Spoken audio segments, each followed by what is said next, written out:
Chapter 386. Entering April, the farmland outside Banna City was covered in dense wheat stalks that dyed it a brown yellow. The farmland that had been renovated by the Farmland Renovation Project had a complete water system, adding in the help of the agricultural magic machines.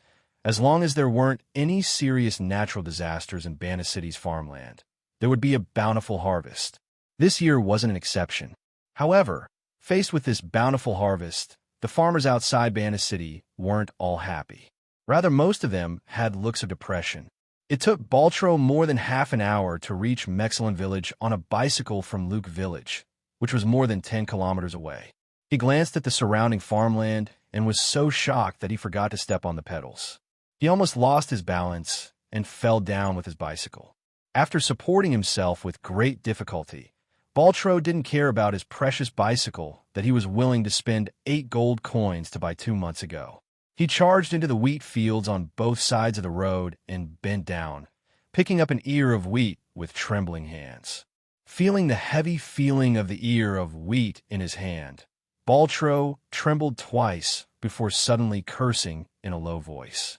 He turned around and grabbed his bicycle, jumping onto it and forcefully pedaling, charging in a Mexelin village not far away like a whirlwind. Seeing Baltro charging over on his bicycle like a madman, the villagers of Mexelin village all got out of the way. Just as they scolded him, they saw that the person on the bicycle was Baltro. The villagers then pointed at Baltro and laughed loudly, their laughter full of mockery. Hearing the villagers' mocking laughter, Baltro's face turned red. He didn't care, so much as he rode his bicycle straight to the front of a newly built 2-story building at the end of Mexelin village. He jumped off his bicycle and strode in. "Hey, Sarkozy, come out here for me." Hearing Baltro shout, Old Man Sarkozy slightly knit his brows and came down from the second floor.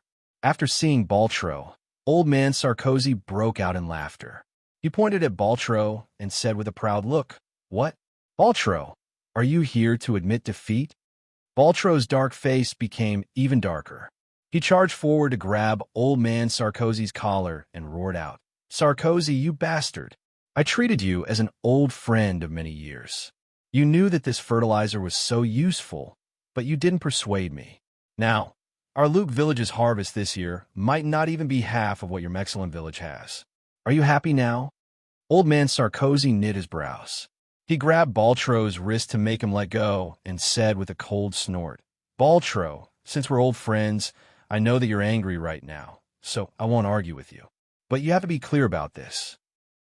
When I told you that I had a quota for the fertilizer from Shinfei Fertilizer Factory and asked if Luke Village wanted it, you were the one who said that you were worried about the damn fertilizer and refused to accept it. Now you're blaming me for not advising you properly? What? How can you blame me for this?"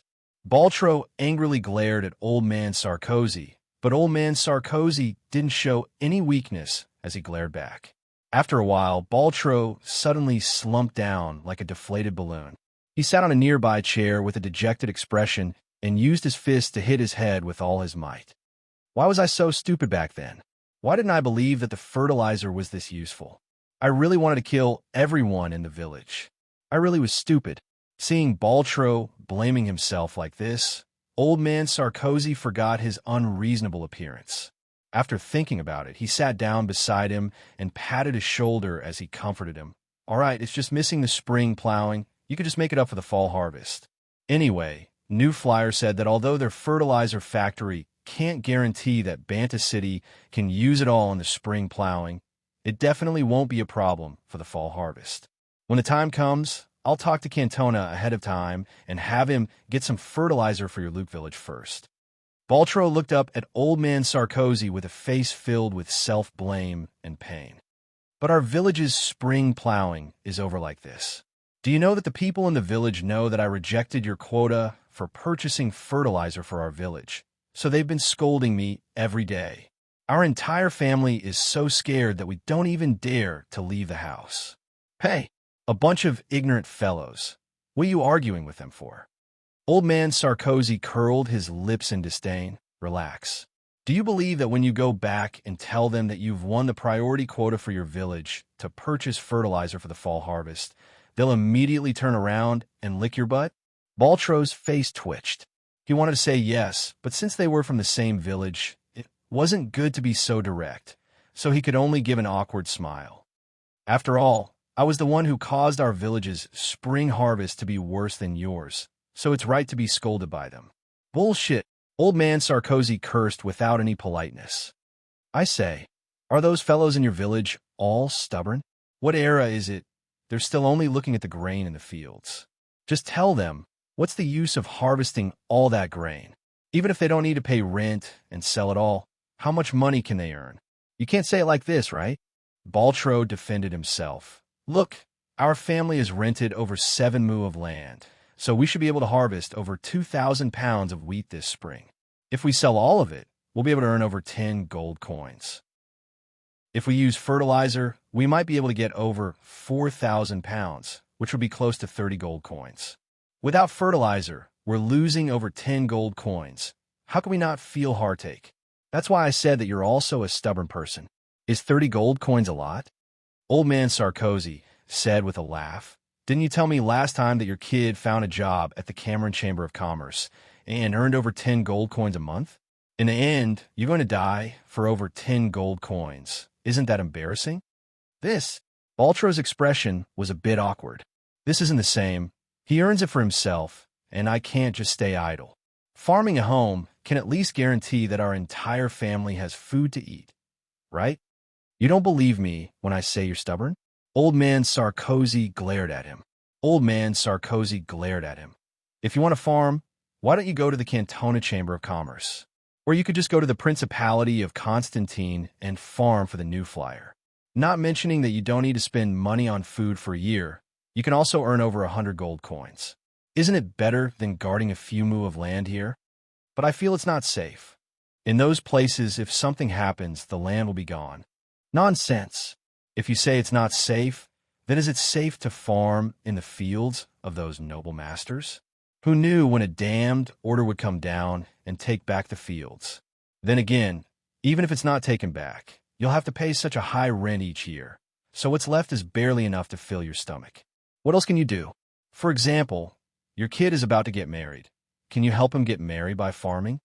Old man Sarkozy asked. Baltro gave a bitter laugh. That really can't be done. My kid likes a girl from another village, and her family asked for a new house and a full set of Shinfei brand household magic machines. How could I take out that much money? My kid is working himself to death at the Cameron Chamber of Commerce every day.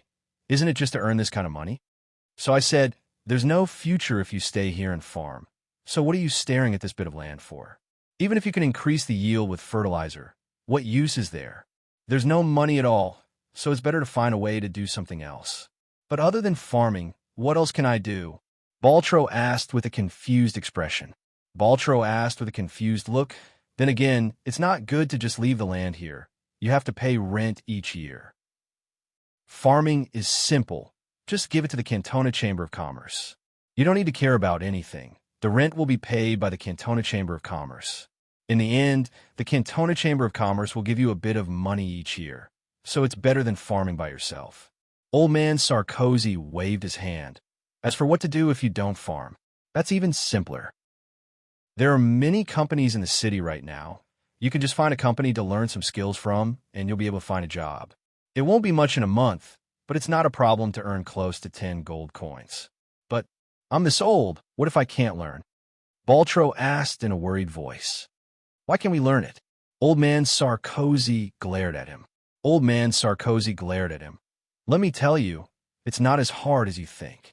When I went to the new flyer factory in the Falling Rain Valley, the work the workers did was very simple. Many of them just repeated the same action, and only a few of them required skills. Even if you can't learn those skills, it shouldn't be a problem for you to do some simple work, right? Even if you can't do that, you should still have some strength, right? You can go to the Amsterdam Chamber of Commerce's construction site and do some physical work.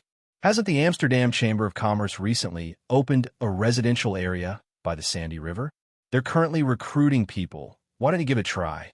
Hearing what old man Sarkozy said, Baltro's depressed expression gradually cleared up, and there was a trace of hope and excitement in his eyes. Sarkozy was right. The times were different now. For normal farmers like them, they didn't need to rely on their family's land to make a living. Whether it was the New Flyer or the other companies in Banna City, there were many jobs for people to take. Moreover, whether it was in terms of physical strength, time, or the most important income, it was much better than farming.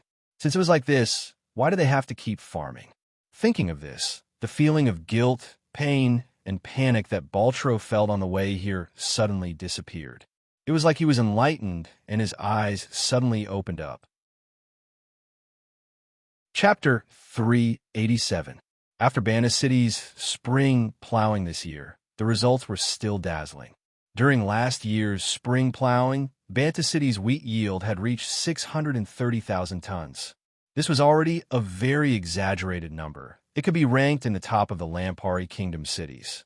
For a small city like Banna City that was ranked at the bottom of the Lampari Kingdom in terms of farmland, this was a very rare performance.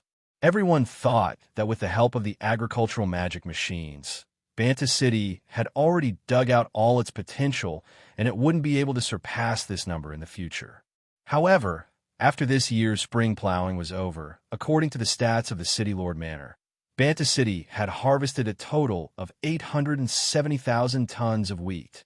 It was even 240,000 tons more than last year's spring plowing. It had to be known the year before last because of Count Samo's farmland renovation project. Using the agricultural magic machines provided by the New Flyer, all the farmland in Banna City that could be reclaimed had been reclaimed. Now when Banna City was plowing each year, they would plant grain in every place. So in theory, Banna City's grain yield should have reached a peak last year. There is only one reason why there was such a shocking breakthrough. It was because of another important product of the New Flyer, fertilizer. In this spring plowing, according to the statistics, the yield of the farmland that used fertilizer was much higher than the farmland that didn't use fertilizer. The most exaggerated thing was that the yield of the same mu of land had almost doubled. During the winter planting, the villages outside Banna City, such as Koror Village, Cambia Village, and Mexilin Village, all used fertilizer. In the end, the extra yield came from the farmland that used fertilizer. According to the estimates of the City Lord Manor, if all the farmland outside Banna City could use fertilizer, conservatively estimating that Banna City's grain yield would break 1,000,000 tons a season.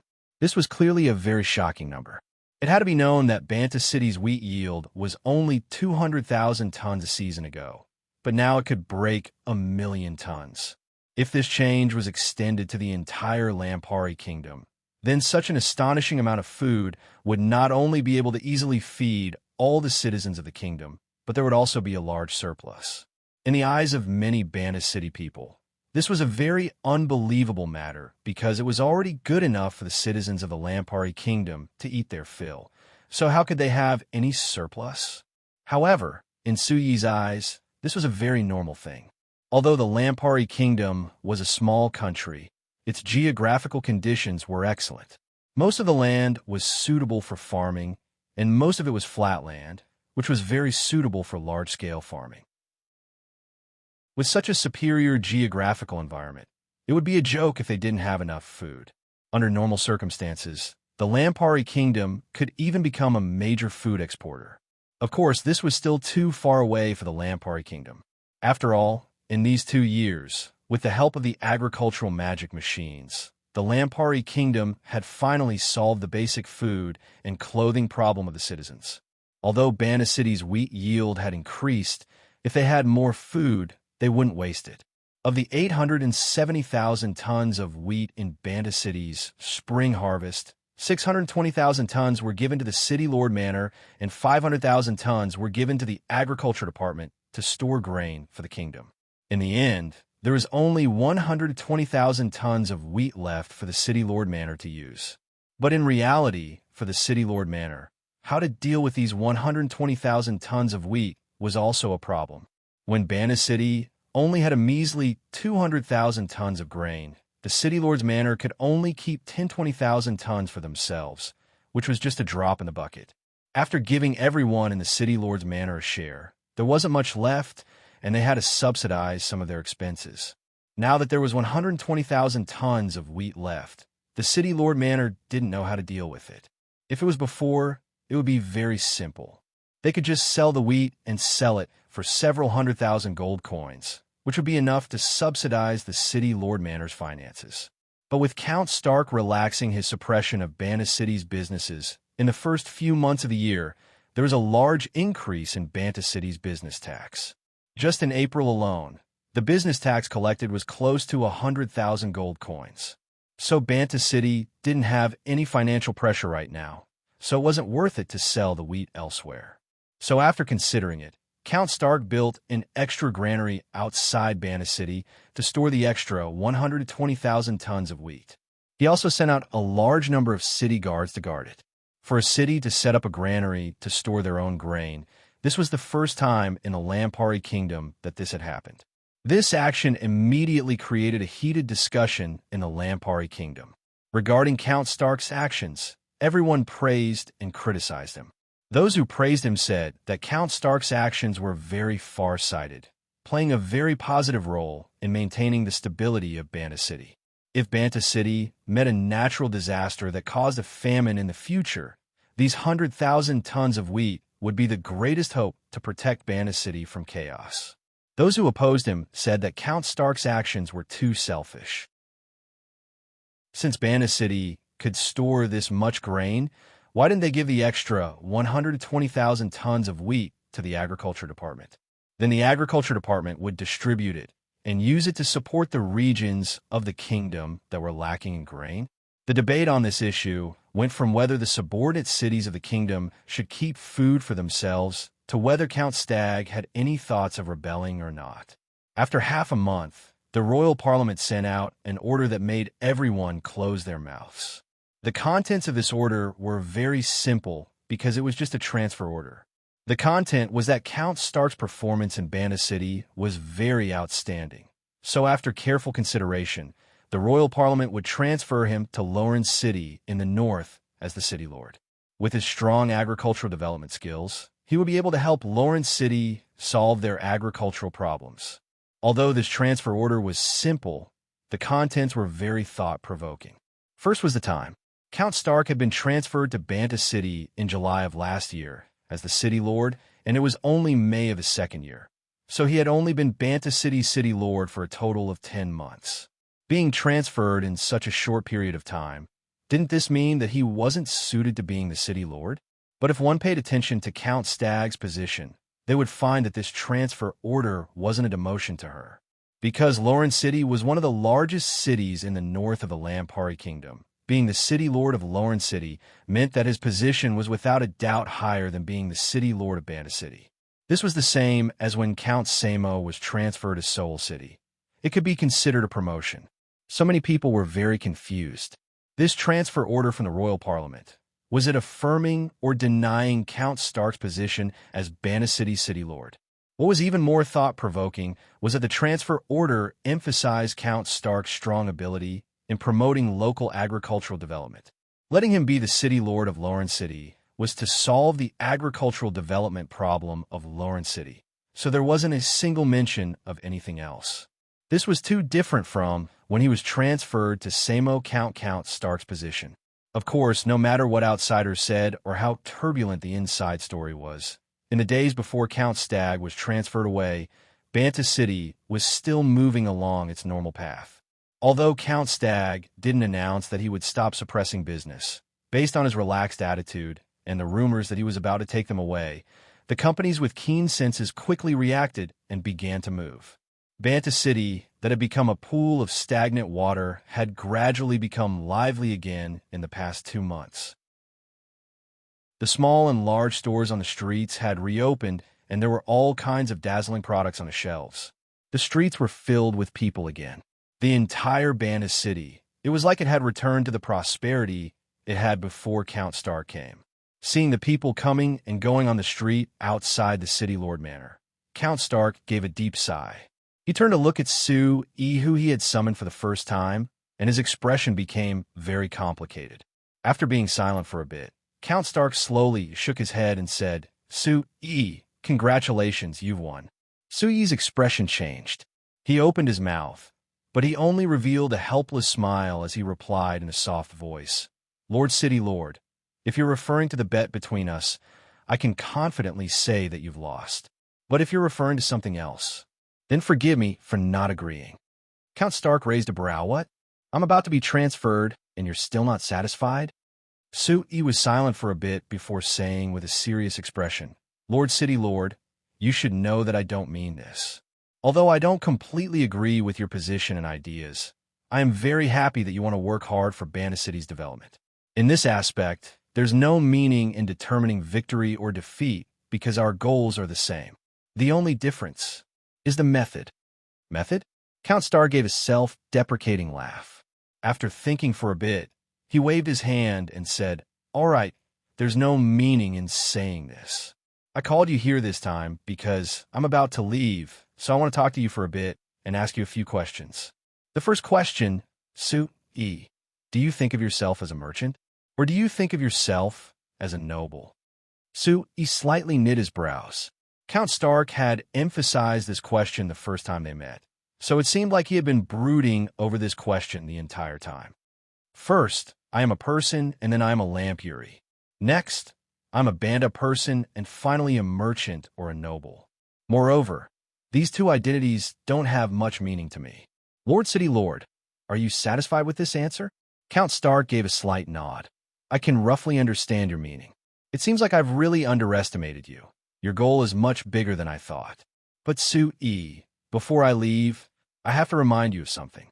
Merchants and nobles are two different identities, so there will be a day when you have to make a choice." Su-Yi gave a shrug, not commenting on Count Stark's words. Seeing Su-Yi's indifferent reaction, Count Stark wasn't surprised. He nodded and asked, "The second question, Su-Yi, do you really not think well of His Highness Eric?" Su-Yi's indifferent expression instantly became serious as he narrowed his eyes to look at Count Stark. Count Stark was asking such a sharp question at this time. What kind of answer did he want? Chapter 388. No matter what answer Count Stark wanted, Su-Yi didn't give him a definite answer. This was Su-Yi's reaction. Even if he really supported Her Highness 70, on the surface, he definitely wouldn't show any negative opinions toward His Highness Eric, because that would be disrespectful. Not to mention that no matter how much Count Stark wanted to sincerely talk to Su-Yi, Su-Yi wouldn't believe that this stubborn conservative of the Stag family would have any true feelings towards him. In the end, the two of them had different positions, and what decided their actions weren't just their own thoughts. Especially someone like Count Stark, who represented the Stag family. Perhaps every word he said and every question he asked had the intentions of the Stag family in it. So Su-Yi didn't confirm or deny this question. He just vaguely said that he hadn't even seen His Highness Eric before, so he didn't have any understanding of him. Of course, he didn't think highly of him or not. Count Stark seemed very disappointed with Su-Yi's answer, but there was also a bit of relief. He didn't keep asking. Rather, he asked about Su-Yi and the new flyer's general plans before ending the conversation. When he walked out of the City Lord's manor, Su-Yi vaguely felt that he had missed something. But thinking about it, he found that it was impossible for him to miss anything from Count Stark. So after thinking about it, Su-Yi gave up on this question. After leaving the City Lord's manor, Su-Yi went to the Fursing Carriage Company. He found Chairman Pompey, who was sipping tea in his office as per usual. Chairman Pompey was very happy to see Su-Yi and wanted to invite Su-Yi to drink tea together. But after Su-Yi said this, he immediately jumped up in a way that didn't match his body. "What? The magic car has been developed?" Chairman Pompey looked at Su-Yi with wide eyes as his face filled with shock and joy. "Really? Where is it? Quickly take me to see it." Su-Yi revealed a faint smile and gestured at Chairman Pompey. Chairman Pompey immediately followed him with a smile. However, Su-Yi didn't immediately bring Chairman Pompey back to the magic car development site in the Falling Rain Valley. Rather, he first went to the Blue Water, Blue Sky commercial residential area that was being developed by the Amsterdam Chamber of Commerce. This area had been renovated along the river, so it was very clean and beautiful. In the commercial residential area by the Sandy River, it was filled with small villas built based on the concept of the modern magic houses of the New Flyer. Because it was based on the concept of modern magic houses, these small buildings had all kinds of household magic machines, and they all had the same supply of magic crystals. Living in this kind of small building, people would experience a new life that was completely different from before. For normal people, not only was this concept new, it was also very convenient. So even if the Amsterdam Chamber of Commerce set the price of each building at 8,000 gold coins, they had sold close to 100 of them in just 2 months, which was almost half of the residential area. It was because of this situation that Chairman Cruz was filled with admiration for Sue. He thought that because of the high cost of the new concept of magic houses, the price would be very high and there wouldn't be many people who could afford them. Those who were truly rich wouldn't like these small buildings, so the sales wouldn't be good. However, when it came to the actual sales, Sue had made Chairman Cruz raise the price of 5,000 gold coins to 8,000 gold coins. Then when the sales began, the sales exceeded Chairman Cruz's expectations. Just selling close to 100 small buildings was enough for the Amsterdam Chamber of Commerce to recover their costs and earn over 200,000 gold coins. If all the planned residential areas were sold, the Embark Chamber of Commerce would earn a large profit of over 500,000 gold coins. Regarding this situation, although Chairman Cruz had heard Sue's analysis, he was very confused. Because to him, the citizens of Bana City were either very poor and couldn't afford any houses, or they were very rich and could buy their own manors. This kind of housing that was neither good nor bad, no one should care about it.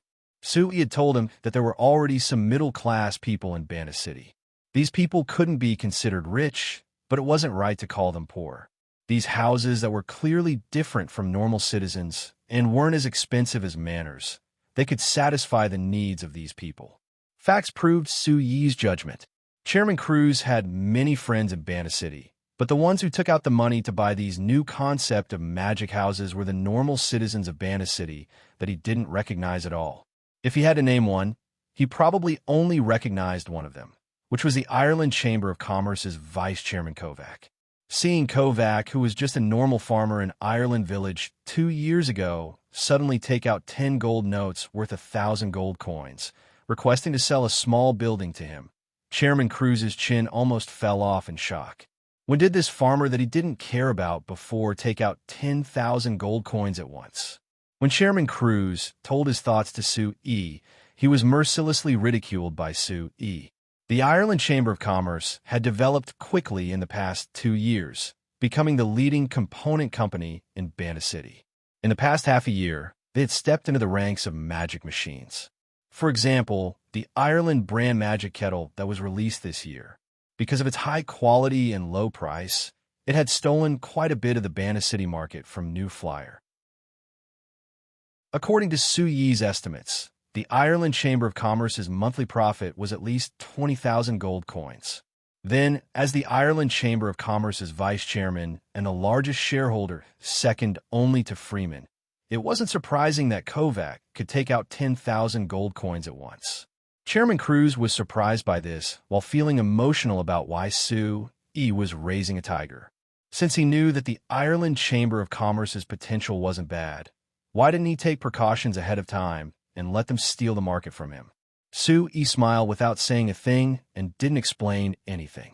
Of course, he wouldn't tell Chairman Cruz that this was the result of him deliberately pushing forward. Otherwise, he would have had many chances to kill the Ireland Chamber of Commerce in the bud. But this was indeed raising a tiger. So Sue couldn't refute Chairman Cruz. "Hey, Chairman Sue, do you think I should open a bus line here?" Chairman Pompey's voice on the side pulled Sue back from his memories of the blue sky district. "Look, the environment here is so good. There will be many people who will come here to play in the future. Although this place isn't far from Bana City, it still takes at least half an hour to walk here, so it can't be considered close. If we open a bus line, I believe that many people will take it." Sue looked at Chairman Pompey in disdain, thinking, "Can you be a bit more mature? Although it isn't bad to open a line, it can only be used as a citizen's benefit. Don't think about relying on this to make money." Sue said while shaking his head. "Although this place is quite far, Chairman Pompey, don't forget there are bicycles now. If you ride a bicycle, it'll take at most 10 minutes. Hearing Sue E. mention bicycles, Chairman Pompey looked at Sue E. with an aggrieved look before saying with a tearful face, "I say, Chairman Sue, can you not mention those damn bicycles? It's because your new flyer developed bicycles that many people don't ride horse carriages anymore. There are even many people who ride bicycles from Urbana City to Karma City or Southant City. I really don't understand. It's a full 60 to 70 kilometers, but they're actually willing to ride bicycles instead of riding horse carriages. Of course, it's because riding a bicycle doesn't cost money." There was a loud laugh that came from behind. It was Chairman Cruz who came over after receiving the notice. Then again, riding a bicycle isn't slower than riding a horse carriage, so why does it cost money? Humph, at least it's more comfortable riding a horse carriage. Chairman Pompey glared at Chairman Cruz before turning to Sue E. with a smile on his fat face. But when Chairman Sue's magic car appears, I think that everyone will definitely choose to ride our horse carriage company's magic car. Isn't that right, Chairman Sue? Chairman Cruz looked at Sue E. and said with a laugh, "I heard Chairman Sue mention this thing last year, but I never thought that it would take until now to develop it. I want to see if this thing is that amazing. It actually made me wait for it for over a year." Sue E. shook his head with a smile. He called the two of them into Chairman Pompey's luxurious horse carriage and quickly headed to the falling rain valley. When the horse carriage started moving, Sue E. took out a map of the Lampari Kingdom and placed it in front of the two of them. He seriously said to the two of them with doubtful looks, "I specially invited the two of you to see the first official delivery of the magic car. Other than showing you the advantages of the magic car that far surpasses horse carriages, there's also an important proposal that your two companies need to cooperate on. If the cooperation goes well, it is very likely that this cooperation will bring huge profits to both of your companies that are beyond your imagination." Chairman Cruz and Chairman Pompey looked at each other and saw the sparkle in each other's eyes. Then they nodded at Sue E. at the same time. Speak. Seeing the expectant looks on their faces, Sue E. revealed a smile. He pointed at the red line on the map that represented the road from Bana City to Ambilmar City and said with a serious look, "This cooperation is actually something that the First and Carriage Company has done before, but it wasn't systematic. I've summarized it, and it's actually transferring goods to various places, which is called logistics." Chapter 389. Logistics was very developed on modern Earth, but on the Signs continent, right now, it was only limited to a small amount of people and a portion of goods. As for the most important transport of goods, with the Lampari Kingdom as an example, most of the time the large companies would organize their own caravans to transport the goods, and they wouldn't give their goods to other companies to transport. On the surface, it seemed like the companies of the Signs didn't have this habit, but the deeper reason was that they were limited by their conditions. First, the biggest problem was the roads. Before the falling rain road, there wasn't a single smooth road in the Signs that was suitable for transport. It was very easy for goods to be bumped on the road, so there would be large losses during transport. So the companies that produced goods weren't willing to give their important goods to other companies to transport. Because of this important problem, it was very hard to transport the goods on the Signs to far places. Because of the limited road conditions and transport speed, it was possible for the goods to be completely destroyed on the road. For example, although the household magic machines that New Flyer produced were very famous in Bana City and the surrounding cities, they couldn't reach the entire Lampari Kingdom after 2 years. The biggest reason was the problem of logistics. Next was the problem of transportation. The main transportation method on the Signs was horses, and the main transportation method was horse carriages. Not mentioning the speed and endurance of the horse carriages, just the cost of 1 or 2 horses to make a horse carriage was already very high. The cost of raising horses was even higher, so it wasn't easy to make a group of horse carriages that could transport large amounts of goods. This limitation directly led to the development of logistics, making the flow of goods very difficult. Sue E. had found Chairman Cruz and Chairman Pompey at the same time, because the Amsterdam Chamber of Commerce that Chairman Cruz represented had already solved the most important road problem. He was about to solve the same important transportation method problem for the first and carriage company that Chairman Pompey represented. According to our experiments, this magic car that uses the wind magic engine as the main driving force can provide the power of 6 horses.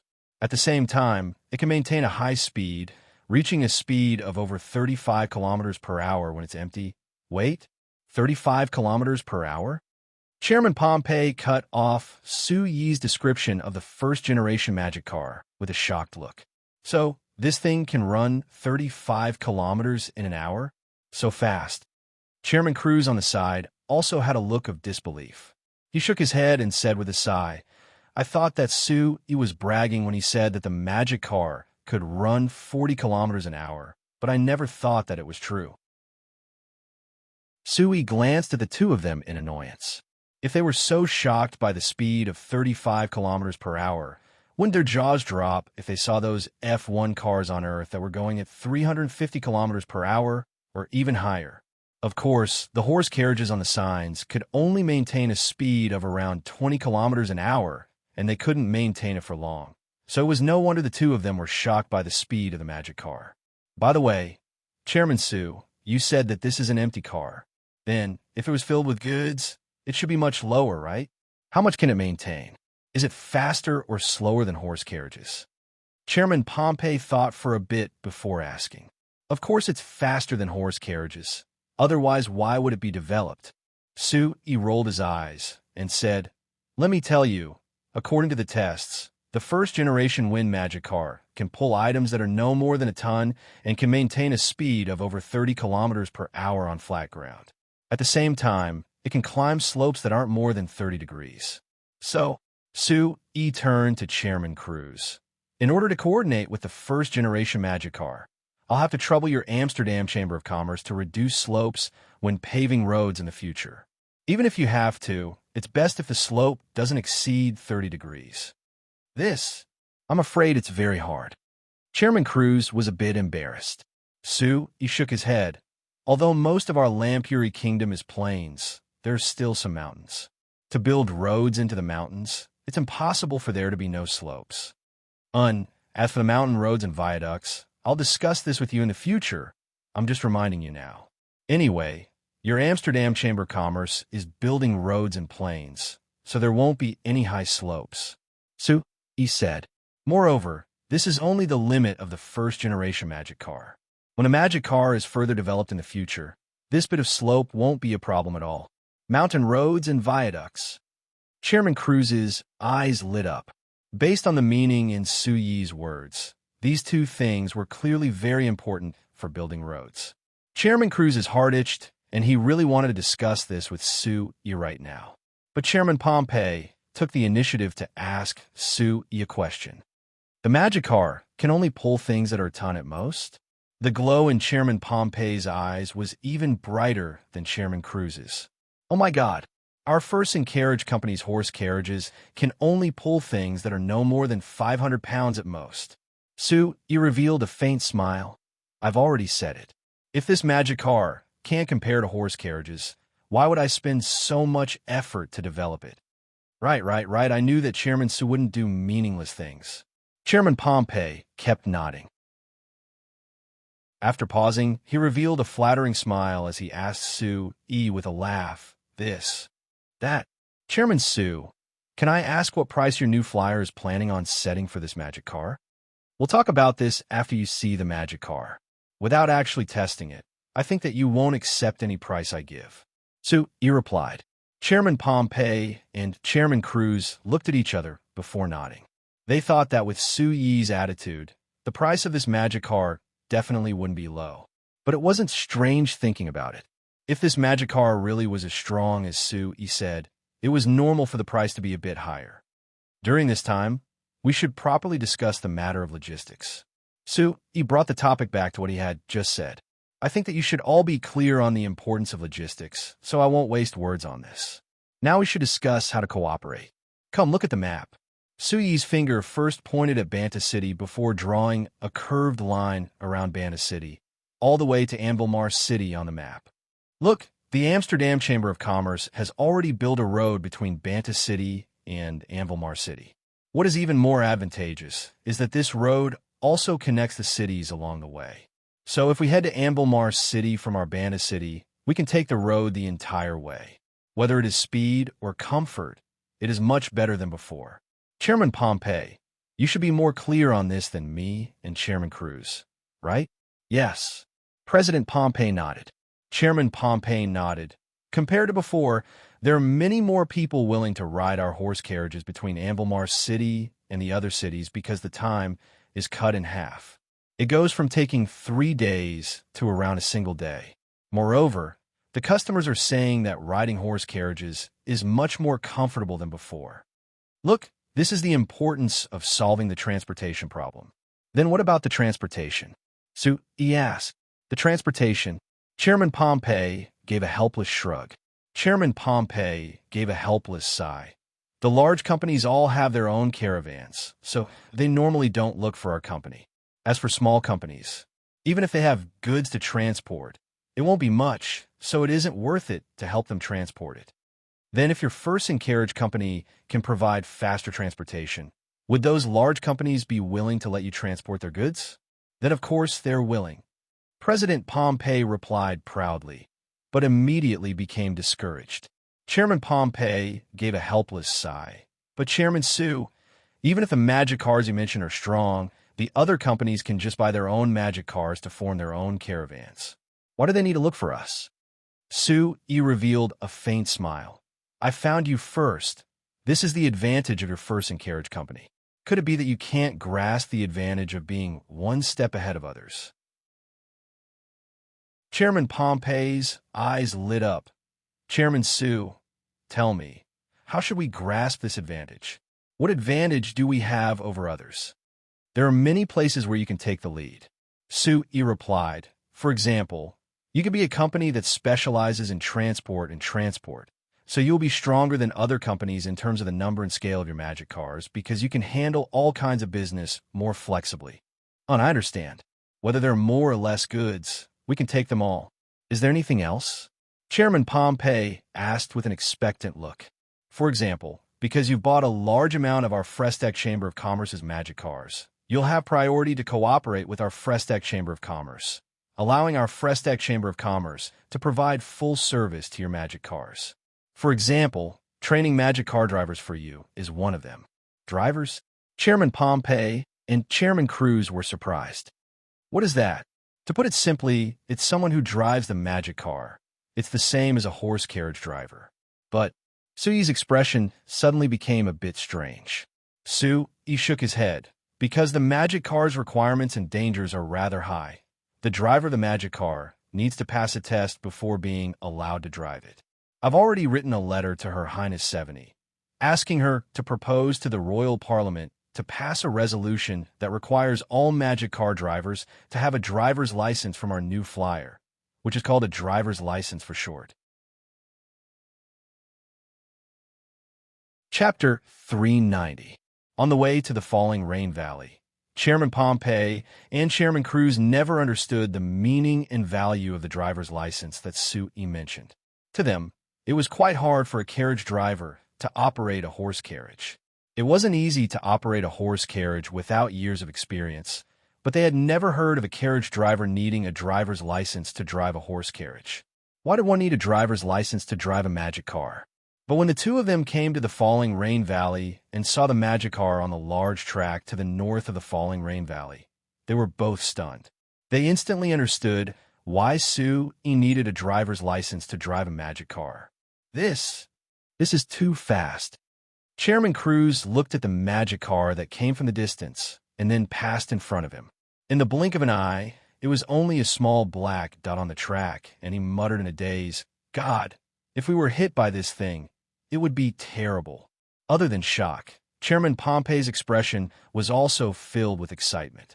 His little eyes popped out as he stared at the black dot on the track. He made a comparison in his heart and found that this thing was only a bit slower than a horse running at full speed. But if a horse ran at full speed, it wouldn't be able to maintain it for long.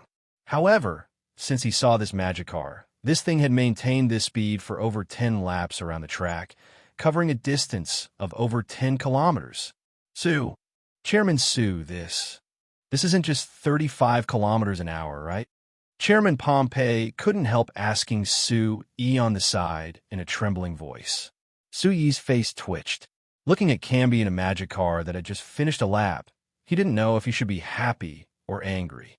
When a magic car was developed last time and Camby came to him for the first demonstration, he had maintained a speed of around 35 kilometers an hour. Why was it that this fellow was able to drive this magic car that Sue E thought wasn't that outstanding to a speed of over 50 kilometers an hour? Although this exaggerated demonstration had shocked Chairman Cruz and Chairman Pompey, giving them a deeper impression of the magic car's performance, Sue E was very clear that maintaining this speed was a burden for this first-generation magic car that wasn't considered perfect. It consumed a large amount of energy from the wind magic engine, so it wasn't very suitable. Of course, it wasn't convenient to explain this to Chairman Pompey, so Sue E could only say with a nod, this magic car can indeed surpass 50 kilometers an hour, but I personally don't recommend this because it will damage the magic car. Chairman Sue, no matter what, sell one to me first. Before Sue E could finish, Chairman Cruz cut him off. That's right. No matter what the price is, sell one to me first. Chairman Pompey also had an excited look, even excitedly waving his fist. Sue E looked at the two of them in surprise. Are buying this for yourselves? Why? You're still asking why? Chairman Cruz broke out in laughter. He pointed at the magic car that was quickly approaching and said in a loud voice, Look, being able to drive such a fast magic car, how refreshing is that? There's nothing to say. I have to buy one to satisfy my cravings. Chairman Pompey immediately said, Right. It must be very refreshing to drive this thing. I've always had a dream, which is to ride a horse through the fields, but my body doesn't allow me to do this. Now that I've seen this magic car run as fast as a horse, don't you think I'm excited? Sue E was speechless. There was a saying on Earth that a car was a man's second wife. It seemed like this saying was also true on the signs. It had to be said that Chairman Cruz and Chairman Pompey were both experienced people, but now that they saw this magic car that Sue E thought wasn't perfect and couldn't compare to the luxurious cars on Earth, they were actually this excited. It was no wonder that although the top sports cars on Earth were expensive, there were still countless people who flocked to them and were even proud of them. If the two of you want it, it's very simple. Since we are business partners, I can customize 2 cars according to your personal needs. But first tell me, are you satisfied with the performance of this magic car? Sue E asked. Hearing Sue E ask a serious question, the excitement on their faces gradually disappeared. Chairman Pompey looked at the magic car that came closer and slowly stopped in front of the 3 of them at Sue Yi's signal. After thinking about it, he said with a nod, I've seen its highest speed and I'm very satisfied. But Chairman Sue, how do you use this magic car to transport goods and people? It's just this small. This magic car wasn't that big. Strictly speaking, it was just an iron plate on the 4 tires and a metal frame that covered the wind magic engine, traction bearings, and other things. Then there was a cockpit on top of it, which was the simplest structure.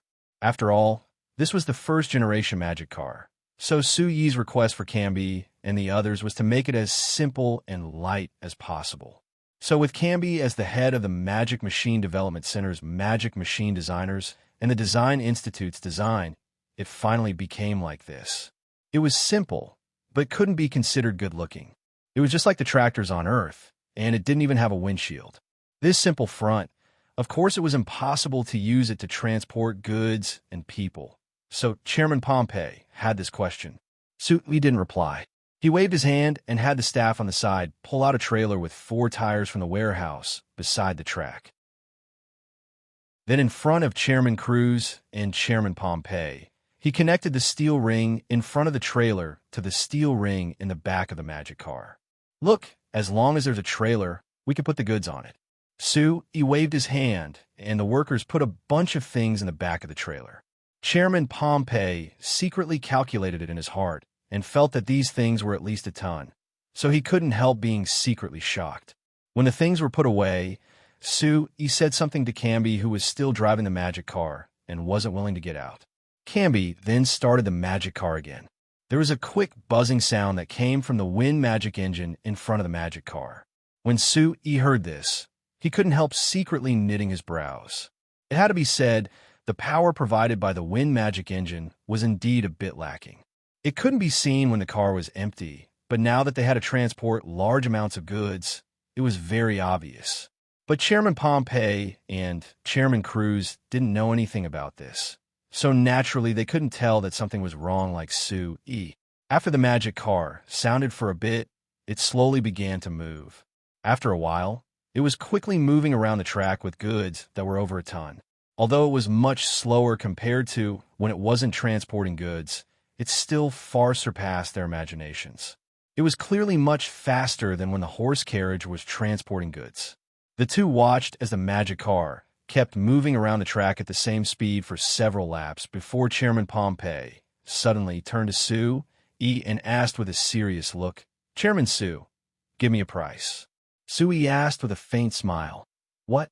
You decided to buy it?" Chairman Pompey gave a laugh. "Let those damn horse carriages go to hell. All right, Chairman Sui, give me a fair price. I've already decided to buy it." Sui looked at Chairman Cruz and found that he was also waiting for his reply, so he couldn't help smiling. Mercado left his house early in the morning. Although the sun had just risen, because it was the middle of June and the weather was hot, when he came to the first bus stop that was closest to his house, he was covered in sweat. However, the heat in his body was offset by the excitement and expectation in his heart, so he didn't feel uncomfortable at all. That's great. That damn Count Stag was finally going to scram from Banna City. Every time he thought of the announcement in the Banna Times that Count Stark would be leaving, Mercado couldn't help breaking out in laughter. It was all because of that bastard's agricultural promotion policy that all the companies in Banna City had left. It made him, a normal citizen who couldn't leave Banna City for various reasons, lose his job in the second half of last year. In the end, he was forced to stay in his old house in Banna City for half a year, living a tight life with his previous savings. He couldn't even bear to fix his broken magic air conditioner. Now it was all good. That bastard was finally leaving, and the companies of Banna City were all coming back.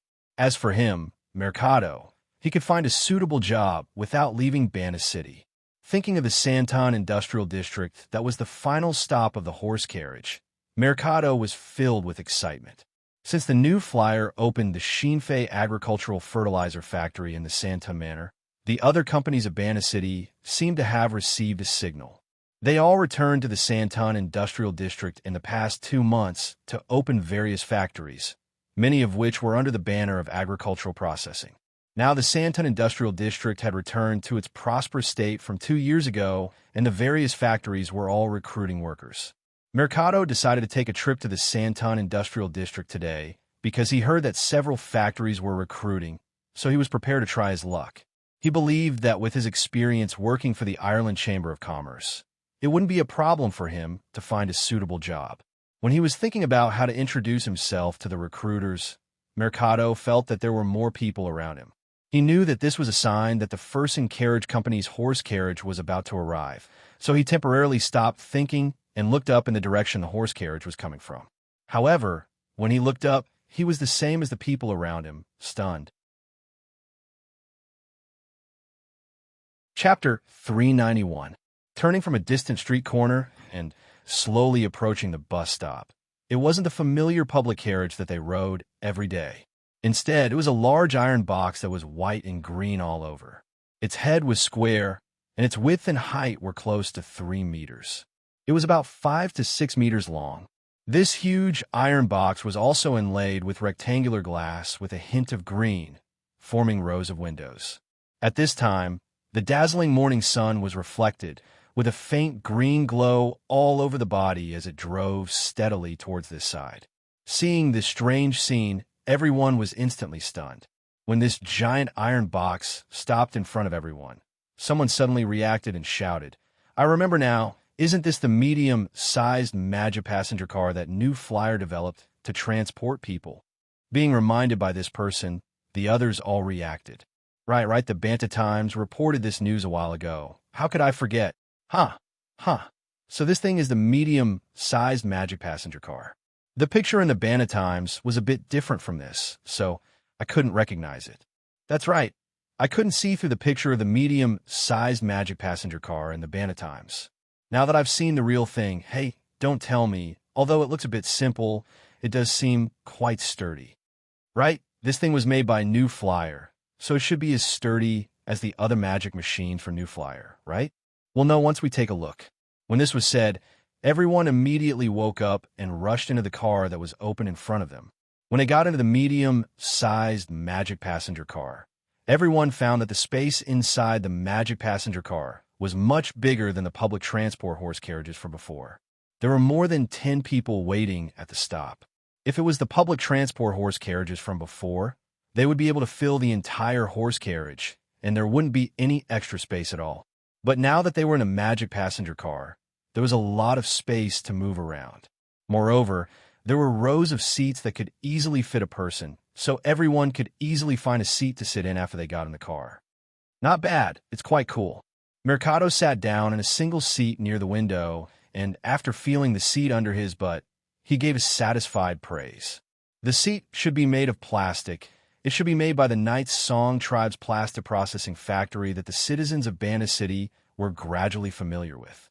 It was smooth and cold to sit in, which was perfect for summer. When everyone was curiously looking around the car, the person sitting in the front seat on the left suddenly turned around and shouted at everyone, "Hey, you fellows, don't just look at the car, pay the fare for me first." Everyone was stunned as they looked at the person who turned around. They noticed that this person was the driver of the public transport horse carriage that they used to ride in the past. Magic. Hearing this question, everyone looked at Crush with concern. Compared to what the inside of the magic car was like, this was what they cared about the most. Crush curled his lips and said with a laugh, "Relax, although the car has changed, the fare has decreased. If you want to go from here to the Santon Industrial District, the fare has decreased from 3 silver coins to 2 silver coins." Hearing that the price had dropped, everyone was a bit surprised, but they also let out sighs of relief. They all praised the Fersen Carriage Company for being a company with a conscience. After changing to the stronger medium-sized magic passenger cars, not only did they not increase the price, they even decreased it.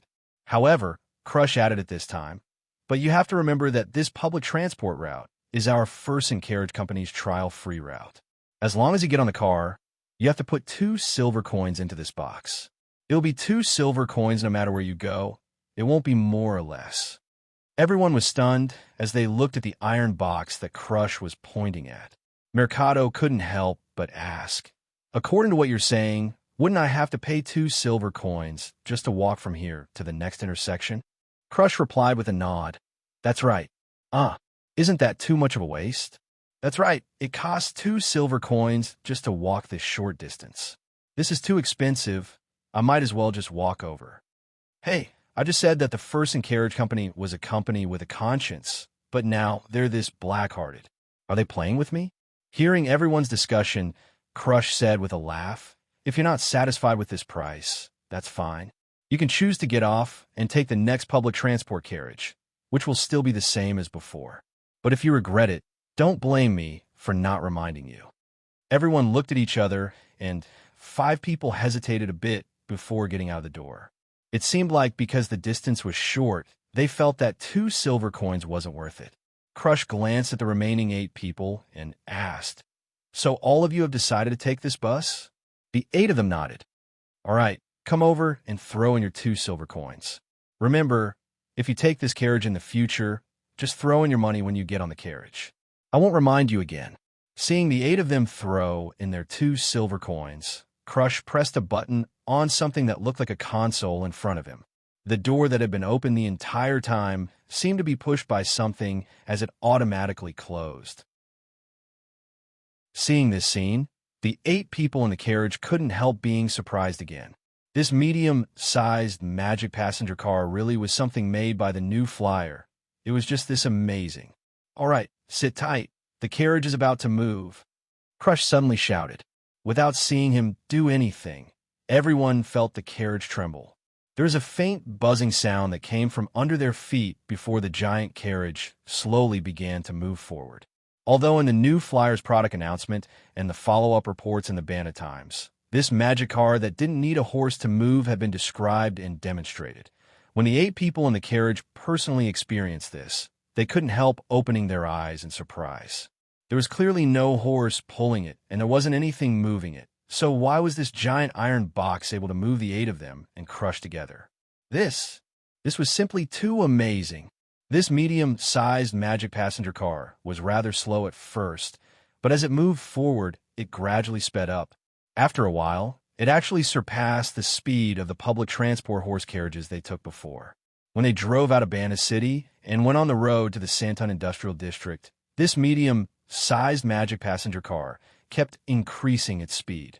When it finally slowed down, the 8 people in the carriage looked at the scenery outside the window, and their mouths all opened wide in shock, not being able to say a word at all. With this speed, wouldn't it only take 10 minutes to reach the Santon Industrial District? Mercado looked at the scenery outside in a daze for a bit. After thinking about it, he stood up and came to Crush's side, looking down at the circular thing in Crush's hand. When he turned the wheel to the left, the medium-sized magic passenger car turned to the left. When he turned the wheel to the right, the medium-sized magic passenger car turned to the right. He instantly understood something. "Hey, Crush, this is the wheel that controls the direction, right?" Mercado asked. "Don't talk to me." Contrary to Mercado's expectations, Crush didn't answer his question and instead replied in a rough voice. Mercado was surprised. He looked at Crush's expression and found that he was a bit nervous, so he understood. It seemed like Crush didn't have much experience driving this medium-sized magic passenger car, so he was focused on driving it. After understanding this, Mercado didn't disturb him and sat back down. This medium-sized magic passenger car maintained a speed that was twice as fast as the horse carriages on the road outside the city. It only stopped at a few stops, and 2 people got on before heading to the Santon Industrial District. When they finally stopped at the stop outside the Santon Manor, Mercado made a rough estimate. He found that it had only taken around 20 minutes to get here from Banna City. Compared to taking the horse carriages for half an hour or even 40 minutes, this saved quite a bit of time. Seeing the other passengers get off, Mercado thought about it, but he didn't get off. He came to the front of the car and sat down beside Crush. He asked Crush with a smile, "Hey, Crush, tell me what is going on with this thing? You seem a bit nervous. Could it be that this is your first time driving it?" Crush looked at him and said with a cold snort, "How could it be my first time? Let me tell you, if you want to drive this thing, you have to have a driver's license from the New Flyer. If you want to get a driver's license, of course you have to pass the New Flyer's various tests and trainings. If you can't pass and can't get a driver's license, you aren't qualified to drive it." After saying this, Crush had a proud look on his face, like having a driver's license was something to be proud of. Mercado was a bit surprised. "Driver's license? What is that? You don't understand?" Seeing that Mercado didn't understand, Crush chuckled and became even more proud. Seeing that no one was getting in the car, he calmed down and explained to Mercado, "You saw it when you were in the car, right? This car is so fast. If it hit someone or if I drove it into the ditch on the side of the road, would something big happen?" Mercado thought about it before nodding. Indeed. It's this fast. Something will definitely happen. So that's why you have to be confident in driving this thing. As for how to be confident, it depends on the driver's license. Let me tell you, when I was taking the test for a driver's license at the New Flyer, the situation was much harder than driving this thing. The most abnormal test was for me to drive this thing onto a piece of metal that was only this wide. It really was hard. Chapter 392. After hearing Crush's story, Mercado immediately gave up the idea of finding a job in the Santon Industrial District. He turned back to the Falling Rain Valley and planned on registering with a New Flyer to take the driver's test. After experiencing the speed and comfort of the medium-sized magic passenger car, Mercado was certain that this thing would replace horse carriages in the future. It would become the most common mode of transportation in the Lampari Kingdom and even the signs. Then a driver's license would definitely become a necessity. If he passed the test ahead of time, It meant that he would have a very large advantage over others. But when Mercado excitedly took the new Magic Car public transport that Crush recommended to the Falling Rain Valley, he was mercilessly rejected by the Frestec Chamber of Commerce. "I'm sorry, we haven't opened the driver's license test yet. If you want to apply, please wait patiently for the next notice from our company." The new Flyers receptionist was young and beautiful, and her voice was very pleasant to hear, but Mercado was very dissatisfied when he heard it. "Why?" Mercado angrily slammed the table in front of him. Mercado angrily slapped Mercado. "This magic car was clearly made by your new Flyer, and you're the one who requested the driver's license test. But now you're telling me that you won't open the driver's license test? Are you playing with me? If you say this, does it mean that if I go to buy a magic car, and because I haven't taken the driver's license test, it would be a waste? Because I can't drive it at all. Tell me, how can you do business like this?" Mercado's suddenly raised voice reverberated in the new Flyer's reception hall, attracting the attention of everyone in the hall. The receptionist's face turned a bit red, and she quickly shook her head. "Sorry, this mister. I didn't mean this. This is just the rules of our company. Moreover, our company isn't prepared to sell magic cars to private individuals. You're not going to sell it privately?" Mercado's eyes widened again. Mercado's eyes widened. "Then who are you prepared to sell to? Only to the First and Carriage Company? Could it be that normal people like us aren't qualified to buy it?" Seeing Mercado's fiendish appearance, the receptionist's face turned red. She anxiously shook her head, but couldn't say anything. Although she had been a receptionist for a while, as long as it was a guest who came here before, which one of them wasn't in awe of the Frestec Chamber of Commerce. They were all very polite to her, so how could they be as bad as Mercado? This made her feel very uncomfortable. Seeing that the receptionist had nothing to say, Mercado became even angrier.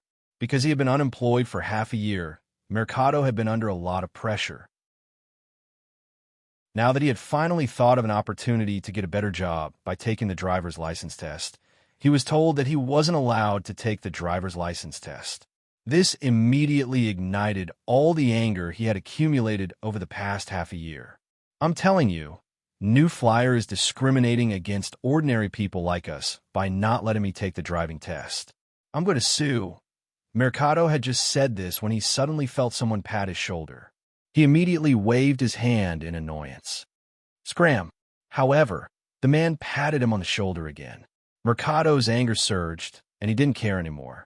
He turned around and threw a punch. However, when this punch came out, it was like hitting a soft but solid wall. The power of his fist was completely offset. Mercado looked at the whirlwind around his right fist in shock. He then raised his head to look at the person in front of him and was immediately shocked. It was like a bucket of cold water had been poured over his head.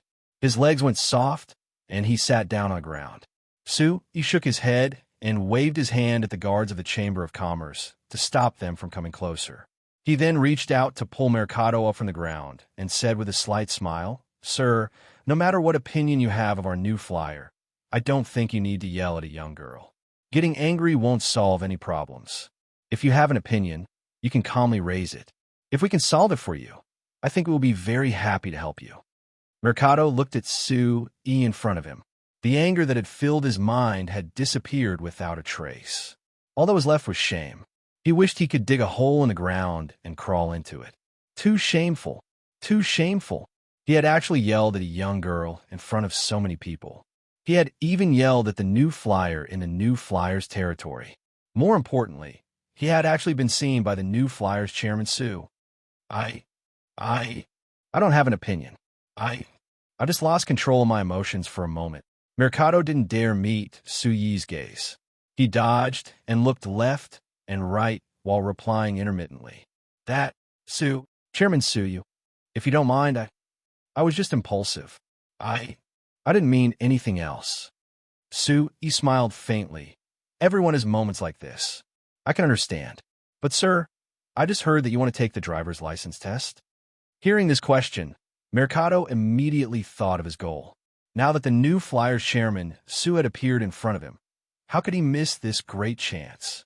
He didn't care about his embarrassment and shame as he quickly looked at Sue E and said with an expectant look, "Right, I just took the First and Carriage Company's public transport route and heard from the driver that I needed a driver's license to drive a magic car.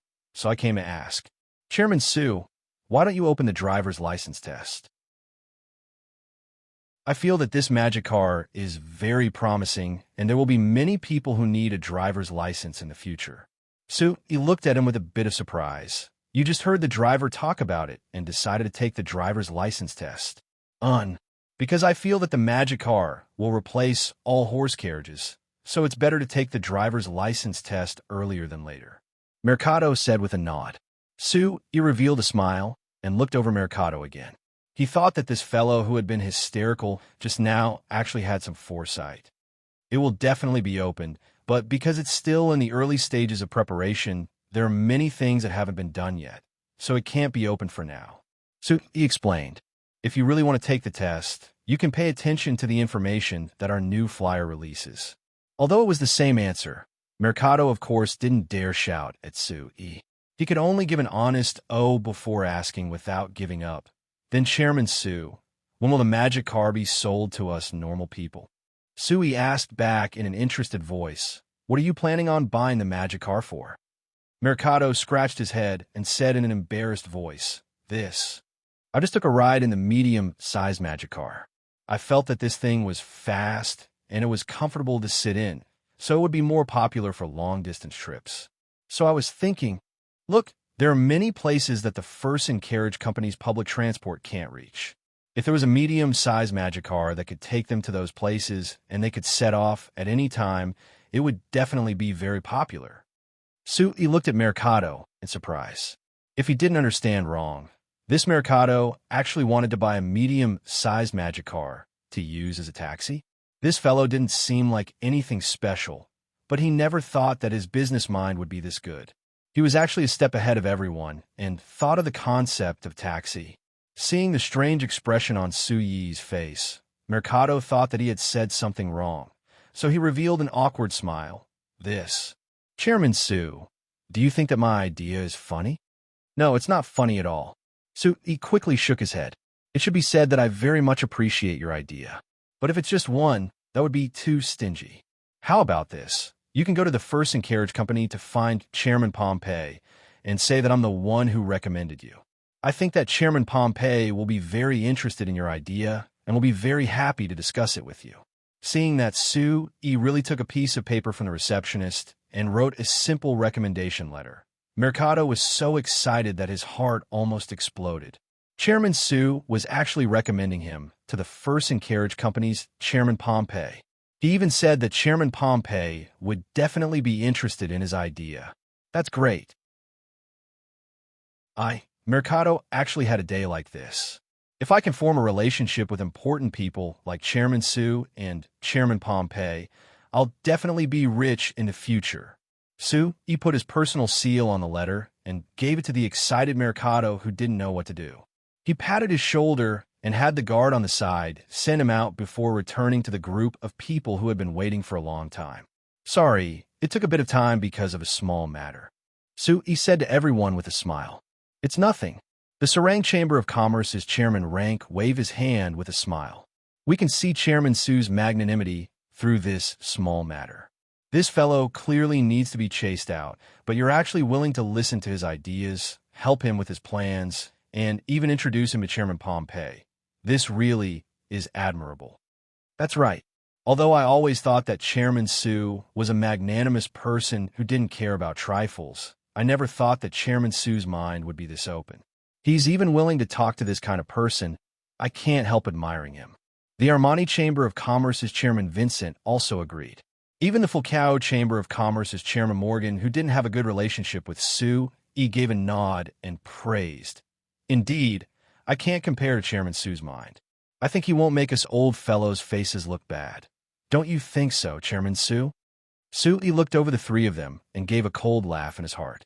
These three fellows gave him the title of magnanimous and open-minded ahead of time. Wasn't it just to remind him to make some concessions in the negotiations later? But it was a pity that the magic car technology they wanted the most couldn't be given to him no matter what, so he could only disappoint them. Chapter 393.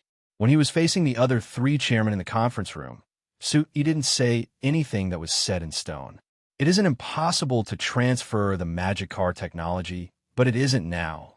Su-yi said with a serious look, the three of you, although the magic car is considered a magic machine, it is much more complicated than the other magic machines our company has developed. There are many different kinds of technology that even our company hasn't fully researched, so even if we transfer it to you now, it doesn't mean anything to you. Chairman Rank said with a faint smile, we aren't that greedy. Chairman Su, actually we didn't come looking for you to transfer the magic car technology to us. We just hope that since we are old friends, you can at least put our three companies on the same starting line as the Amsterdam Chamber of Commerce and the First and Carriage Company, not treating us differently. Su-yi looked at Chairman Rank and said with a faint smile, Chairman Rank, I think you should be very clear on why I treat the Amsterdam Chamber of Commerce and the First and Carriage Company differently. The expressions of the three chairmen changed, and Chairman Rank's smile became a bit awkward. After Count Stark took over as Banta City's city lord last year, he began to support Su-yi and the New Flyer. When Su-yi announced his withdrawal from the business union, the other companies remained silent. Only the Amsterdam Chamber of Commerce's Chairman Cruz and the First and Carriage Company's Chairman Pompey publicly supported Su-yi and the New Flyer. Chairman Cruz even went crazy in a meeting, angrily saying that the other companies were small people who only knew how to sail with the wind. Because the other chairman of the business union led by Chairman Rank didn't support Su-yi and the New Flyer at all, it was impossible for the companies they represented to receive the same treatment from Su-yi and the New Flyer. Now that Su-yi had directly pointed this out, the three of them naturally had nothing to say. Compared to the Serene Chamber of Commerce, which didn't have much cooperation with New Flyer, Chairman Morgan and Chairman Vincent, who represented the Fulcao Chamber of Commerce and the Armani Chamber of Commerce respectively, felt even more awkward. This was because before this incident, the two families had already started cooperating with New Flyer. When they contacted Su-yi in private, they always claimed to be business partners. However, at this critical moment, these two partners were far less determined than President Cruz of the Amsterdam Chamber of Commerce. Among them, President Morgan was a bit better. After all, his relationship with Su-yi wasn't good from the beginning. Later, it was only because the Joel family and Su-yi had reached an agreement that he gradually improved his relationship with Su-yi. On the other hand, the Armani Chamber of Commerce had very deep cooperation with New Flyer. They had even established a base with the Amsterdam Chamber of Commerce and the Renekton Chamber of Commerce in the Black Rice Wasteland with New Flyer. Thinking of the close cooperation with New Flyer in the Black Rice Wasteland from last year to the beginning of this year, and Su-yi's support and cooperation in all aspects, Chairman Vincent couldn't help but feel a bit ashamed. However, Chairman Vincent was an old man who had been in the business world for decades.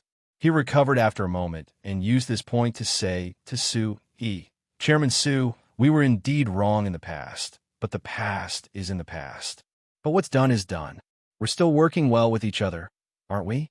Since we can cooperate in other aspects, I believe that we can still cooperate very well in this aspect, right? Chairman Rank and Chairman Morgan glanced at Chairman Vincent. They thought that this guy's reaction was very fast and that he was flexible.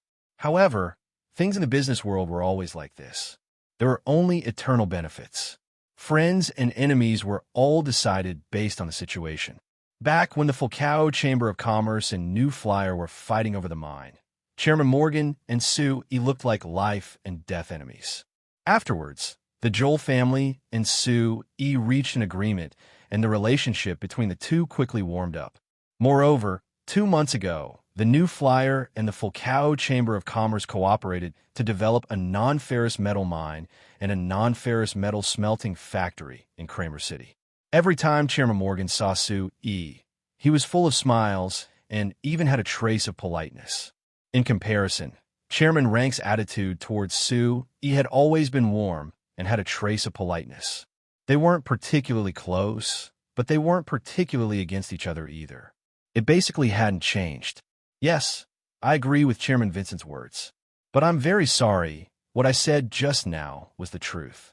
It isn't that I don't plan on transferring the magic car technology, but the time isn't suitable. He was silent for a bit before deciding to be more direct with them. To put it bluntly, the magic car technology is much higher than the magic machine technology that your families currently have. Even if I transfer the technology to you, you won't be able to digest it for a long time, so it's almost useless. Su Yi's words weren't polite at all, so the other three chairmen couldn't help knitting their brows. Chairman Morgan gave a soft snort before asking in a deep voice, "Chairman Su, you mean that our companies aren't qualified? This is a bit excessive, but this is the truth." Su Yi gave an honest nod. The problem of technology can't be faked at all.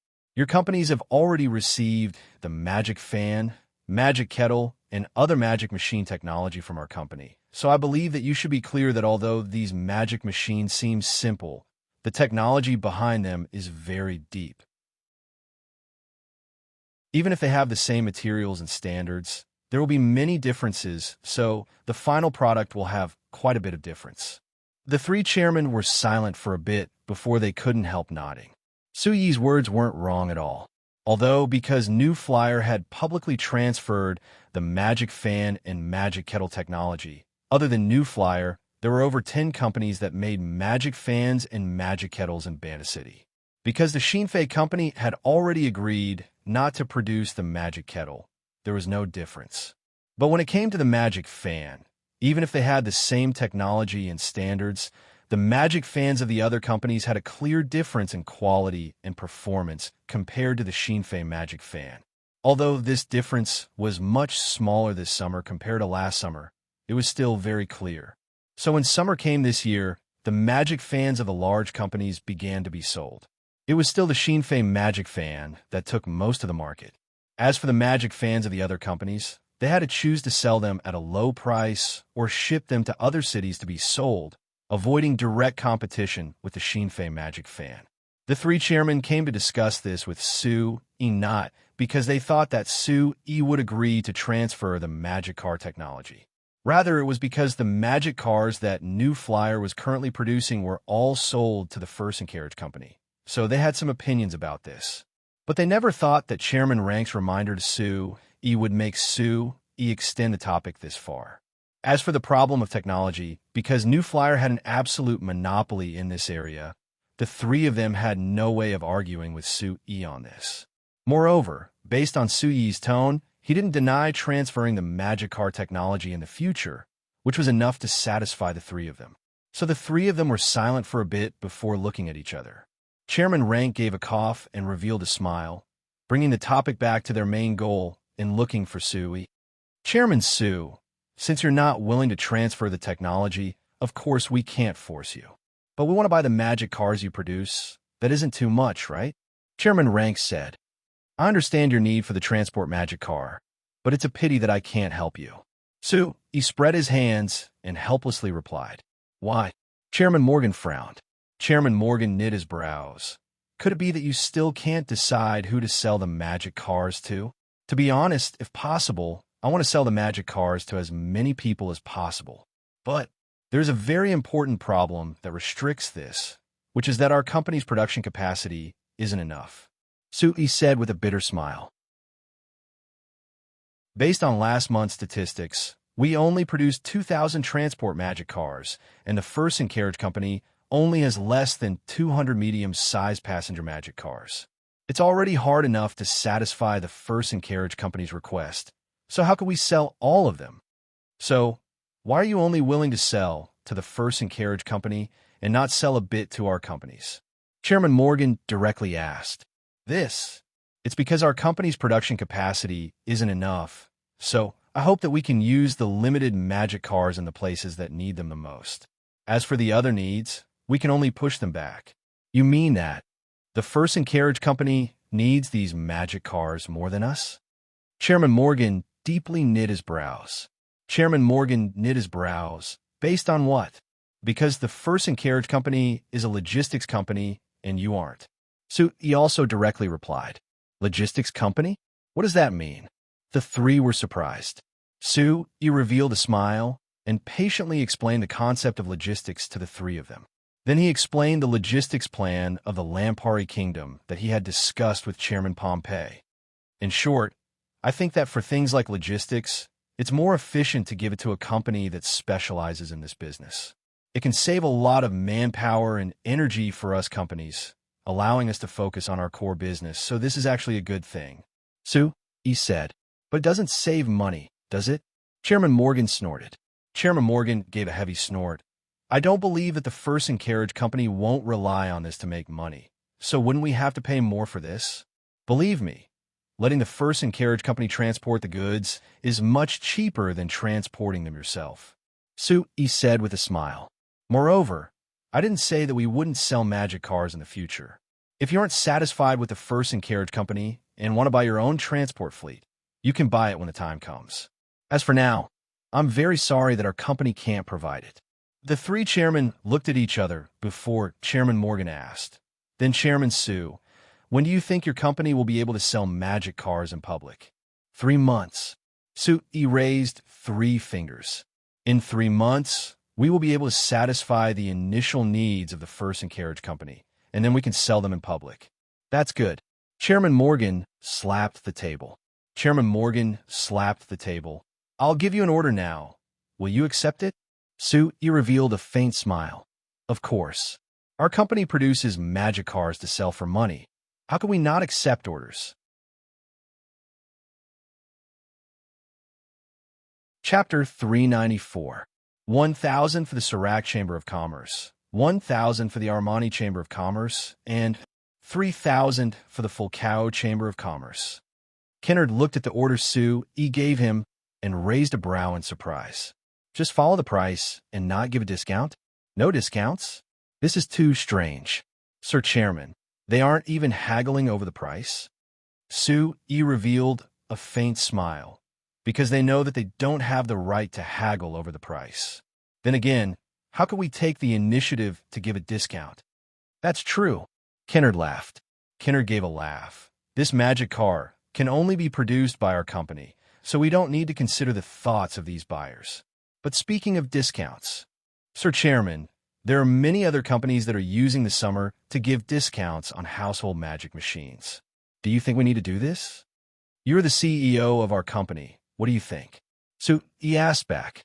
At first, I did consider whether or not we should also do some promotions and discounts to snatch back the market share that the other companies have snatched away. But after seeing the magic cars, I gave up on this idea. Kennard replied. Oh, why? Tell me about it.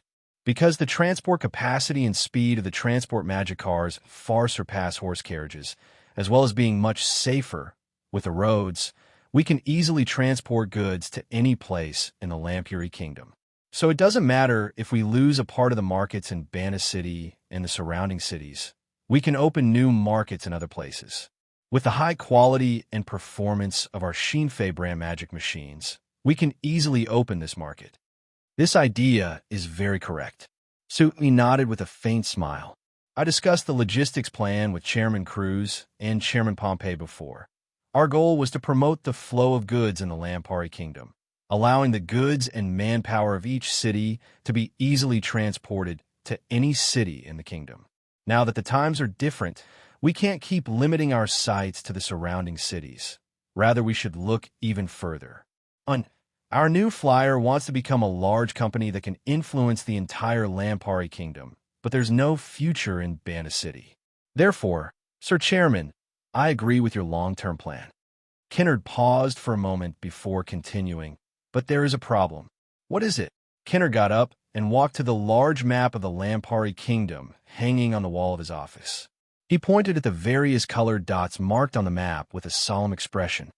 Sir Chairman, look, the dots on the map are the current distribution of the magic machine companies in our Lampari Kingdom that I've calculated through the Walmart Chamber of Commerce.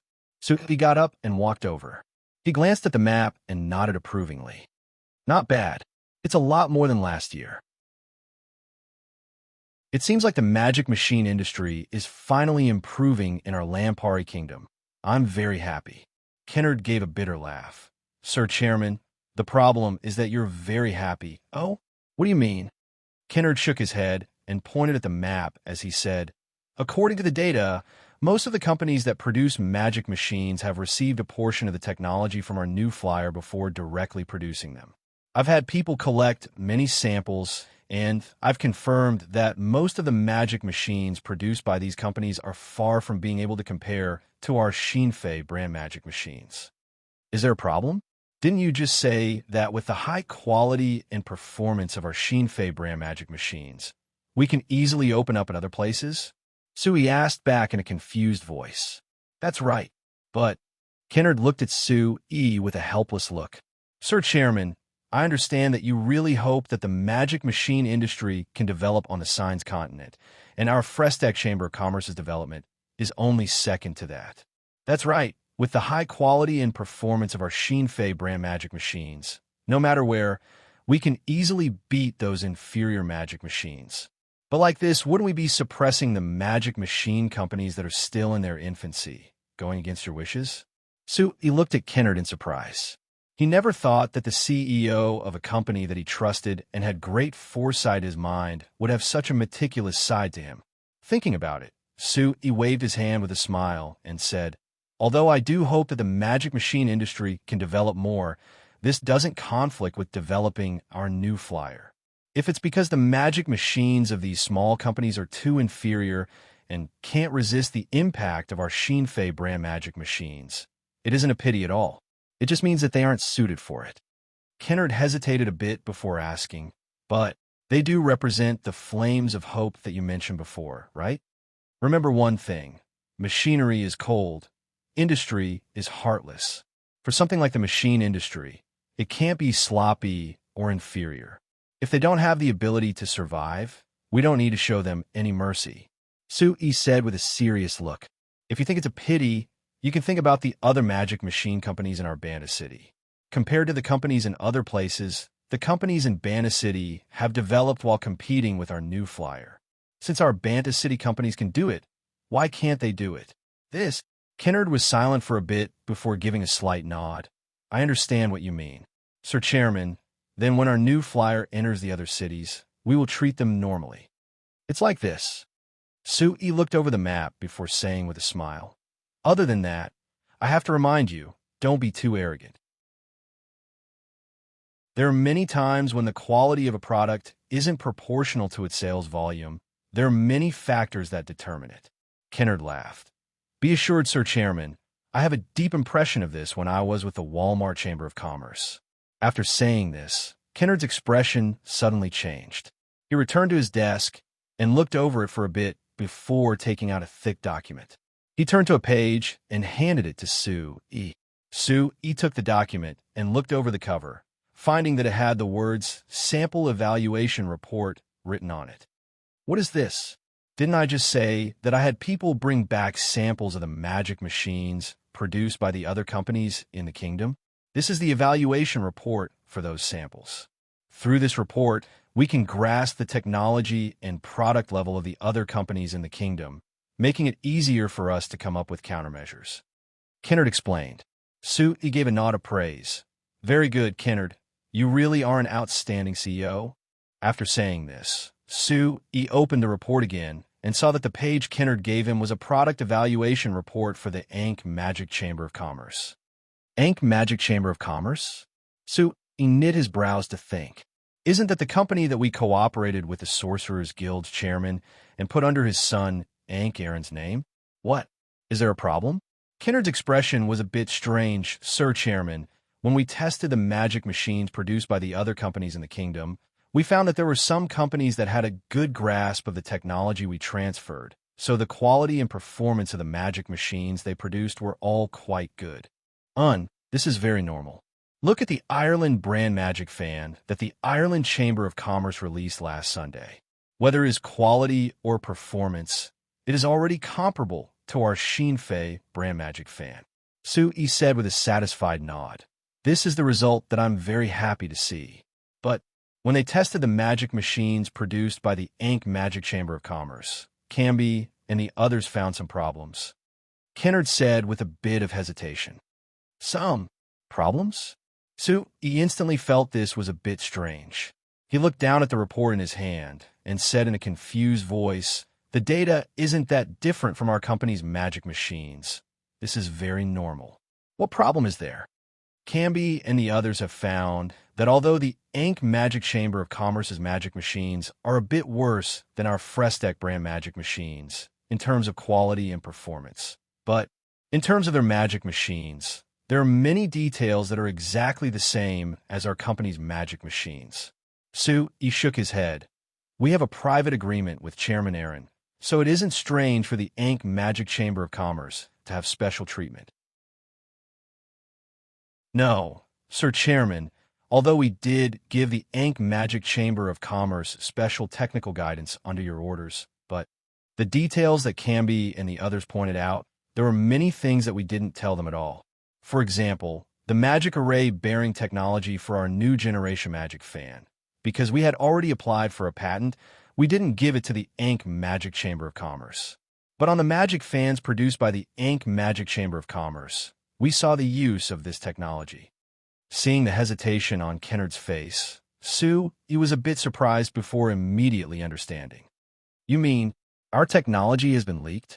Kennard's expression was serious as he slowly nodded. Sir Chairman, I suspect that there is a traitor in our company. Chapter 395. When mentioning leaking technology and spies, He immediately thought of Remington. With Cimarrot's instigation, he used his relationship with Wella to infiltrate the Magic Research Institute of New Flying Chamber of Commerce and stole many pieces of technology from the Academy of Magic. He even leaked the technology for the Magic Kettle, causing the Magic Kettle to be made by Cimarrot's company ahead of time. Although this was Su Yi's plan, and he exposed Cimarrot in front of everyone, stopping his plot from succeeding, New Flyer had still suffered some losses. The reason why New Flyer decided to stop making magic kettles and directly transfer the technology was mainly because of this. As someone who had transmigrated from Earth, he had naturally heard of countless cases of espionage. Moreover, he was prepared that New Flyer would meet the same thing sooner or later. After all, New Flyer could be considered the company with the most special technology in the Lampari Kingdom, even the signs. Moreover, they had many unique magic machines, so it would be strange if New Flyer's technology didn't attract people's attention. But suddenly hearing Kennard say in such a certain tone that there was a spy in the company, Su Yi's heart sunk and he was very unhappy. New Flyer's wages weren't the highest in Banda City, but their benefits were much better than the other companies. Working in New Flyer, as long as you didn't make any big mistakes, you could live a carefree life. In this situation, there was still someone who was willing to be a spy and sell the company's technology. This really made Su Yi's heart hurt. But this was only for an instant. He wasn't a naive child. Of course, he knew that in front of enough benefits, anyone could be moved and sell everything they could. After being depressed for a bit, he asked Kennard about the details of the situation. What made him let out a sigh of relief was that the technology leak wasn't that serious this time.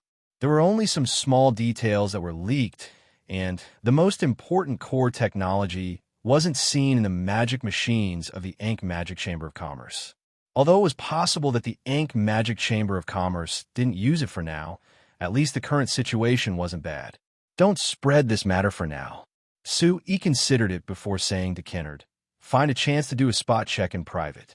There aren't many people who have access to this technology, so it shouldn't be hard to investigate. Understand.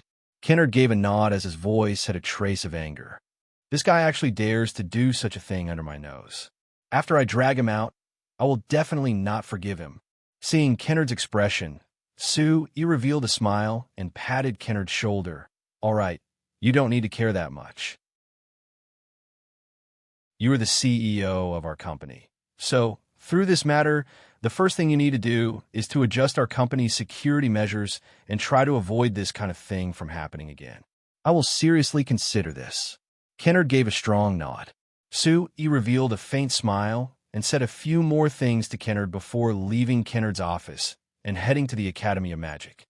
Evita, I'm here to talk to you about two things. When he opened the door to Evita's lab, there was a black shadow that suddenly flew at Su Yi. Sui never thought that something would suddenly fly out of Evita's lap. He couldn't dodge in time and was hit in the head by this black shadow. Pong! With a muffled sound, Sui felt dizzy. He took in a cold breath and squatted down while holding his head. Chairman? You? Evita cried out in surprise, and then there was a flurry of footsteps. She squatted down in front of Sui and held Sui's face as she asked, Chairman, are you all right? Are you hurt? Does it hurt? Sorry, I wasn't careful. Sui rubbed his forehead and frowned at Evita's pale face with tears in her eyes. He forced out a smile. It's nothing. I'm just a bit dizzy. Dizzy? Oh, come, lie down and rest first. Evita quickly helped Sui up and brought him to the sofa she had prepared for herself in the lab. Then she went to get a basin of hot water and heated up a towel before putting it on Sui's forehead. She then poured a cup of hot tea and held it with both hands. She sat down on the sofa and looked at Sui with concern.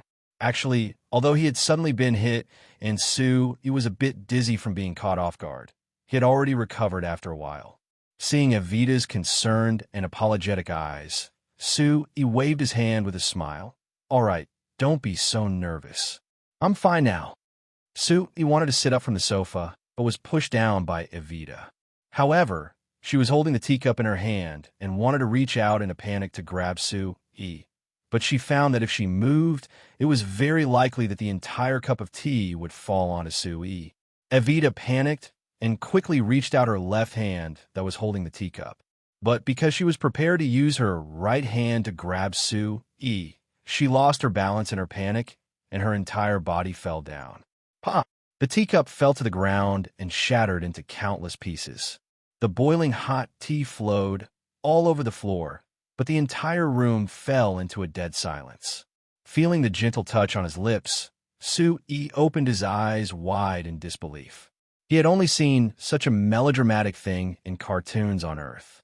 He didn't think that it would happen in reality. Evita also opened her eyes wide and looked at Sui's eyes that were so close. She wanted to say something, but when she moved her lips, she felt the burning heat from Sui's lips even more clearly. Feeling the heavy breath from Sui's nostrils on her face, Evita's face instantly turned red. She finally reacted and used her hands to support herself. She straightened her body and turned her back to Sui.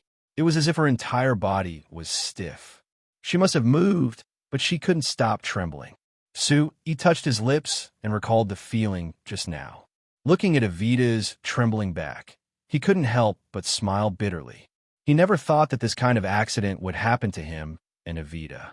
The room was silent for a while before Sui coughed softly that Evita's body suddenly trembled. After pausing for a moment, she suddenly nodded. Taking a deep breath, she turned around. Although her face was still flushed red, she forced herself to regain her composure. Chairman, are you all right? I'm fine, I'm really fine. Sui looked at Evita, who was pretending to be calm. He thought that it would be better not to mention such an embarrassing thing, so he would forget it quickly. Thinking about it, he turned to the door and asked Evita, What are you doing? What was that thing that flew over? Hearing Sui ask this, Evita's expression relaxed, but it was mixed with a trace of regret. She then calmed herself down and ran to the door. She picked up the thing that fell on the ground when she bumped into Sui and closed the door. Then she came in front of Sui and handed the thing to Sui. This is a magic flying ship model that I've been researching for the past few days.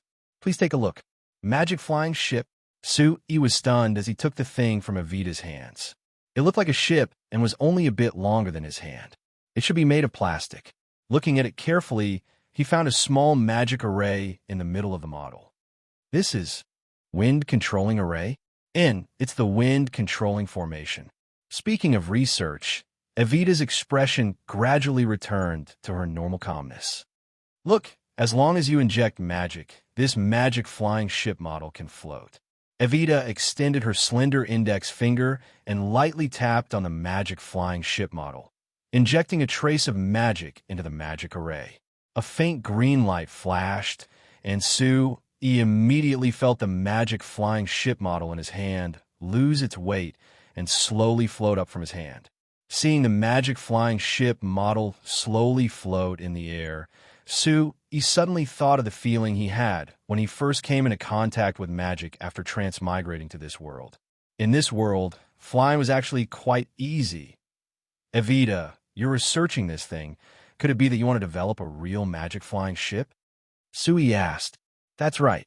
Evita nodded with a smile. I've read in a book before that when the elves were at their strongest, they had built a few very large magic flying ships, allowing the elves to easily travel around the continent. But the elves lost in the racial war, and the technology to make magic flying ships disappeared. Although there were some human mages that wanted to research magic flying ships, because there were too many requirements, no mages were able to succeed. Then how can you be sure that you could develop it? He asked again. Because our new flyer's research on magic machines is much better than other mages. Isn't that right, Sir Chairman?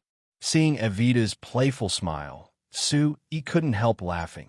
That's right. Our new flyer's magic machines are called magic machines. The other mages' research can only be considered toys. All right, Evita, then tell me, to what extent have you researched this magic flying ship? Evita looked at the magic flying ship model that was about to reach the ceiling and turned around to find a wooden block with a magic array on it. She explained to Chairman, look, this also has the same wind controlling array. Then using Akali's magic array resonance technology, we can control this magic flying ship from afar. As Evita poured magic into the magic array on the wooden block, the magic flying ship model in the air stopped rising. Other than being able to control it from afar, we can also control it to fly. The wooden block in Evita's hand and the magic flying ship model in the air flashed with a faint green light. The small magic flying ship model quickly flew back and forth in the laboratory.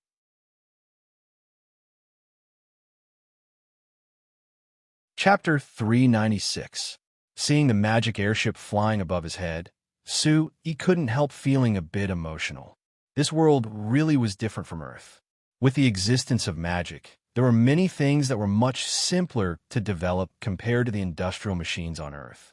Moreover, there were many advantages that the industrial machines on Earth couldn't compare to. Take the magic car as an example.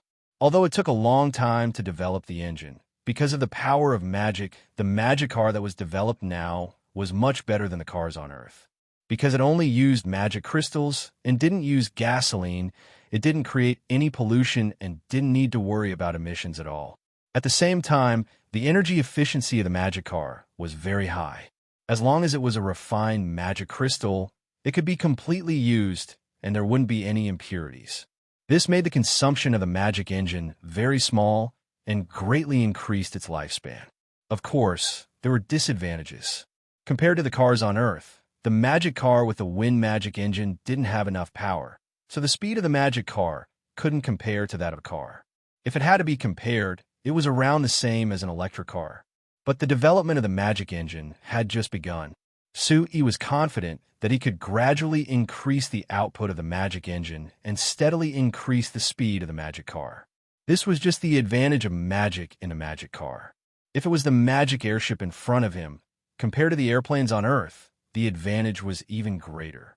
For any flying item on Earth, the first problem they had to solve was how to fly. In order to break free from the gravity of Earth, the people on Earth had worked hard to develop various flying items. They had thought of all kinds of methods to achieve this goal. As for the airplanes on Earth, whether it was helicopters or jets, if they wanted to break free from the gravity of the ground, they had to ensure that they had a large power output. For the signs, because of the existence of the wind magic engine, it made the most basic and most difficult requirement of flying very easy. As long as they engraved a magic array, they could easily fly into the air.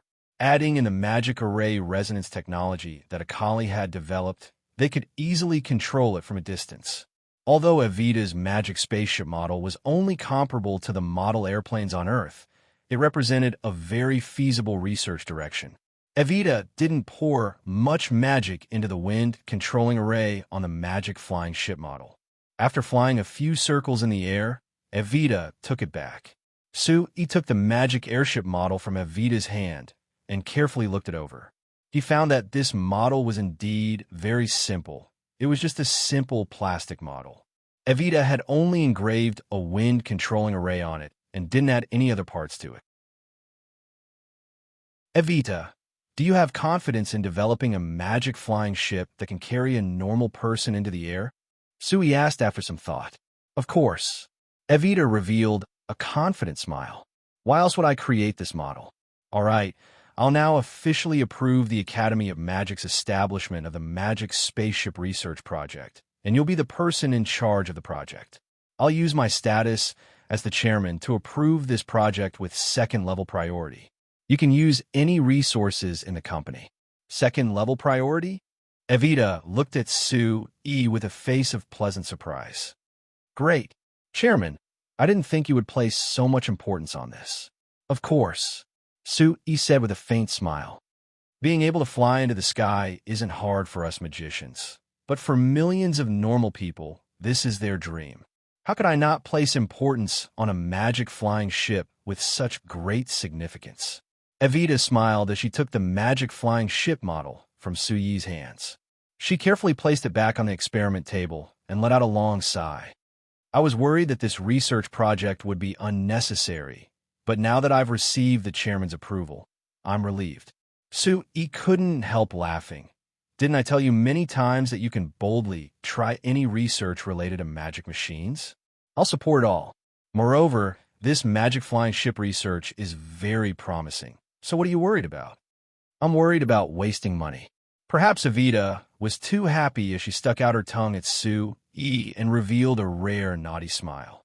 Just in the first half of this year, our Academy of Magic has spent over 500,000 gold coins on research, but the results haven't been much. It makes me feel like we're wasting money. Last time Kennard told me that we have to control the direction of the research funds and not spend it on research that isn't of much help to the company's development. Oh, Kennard said that to you? Sui was a bit surprised as he said with a slight frown. This guy, I've emphasized the importance of research countless times, and he still said that to you. How is he even a CO? Seeing Sui's face darken, Evita jumped in fright. She quickly waved her hands and said, No, Kennard is right.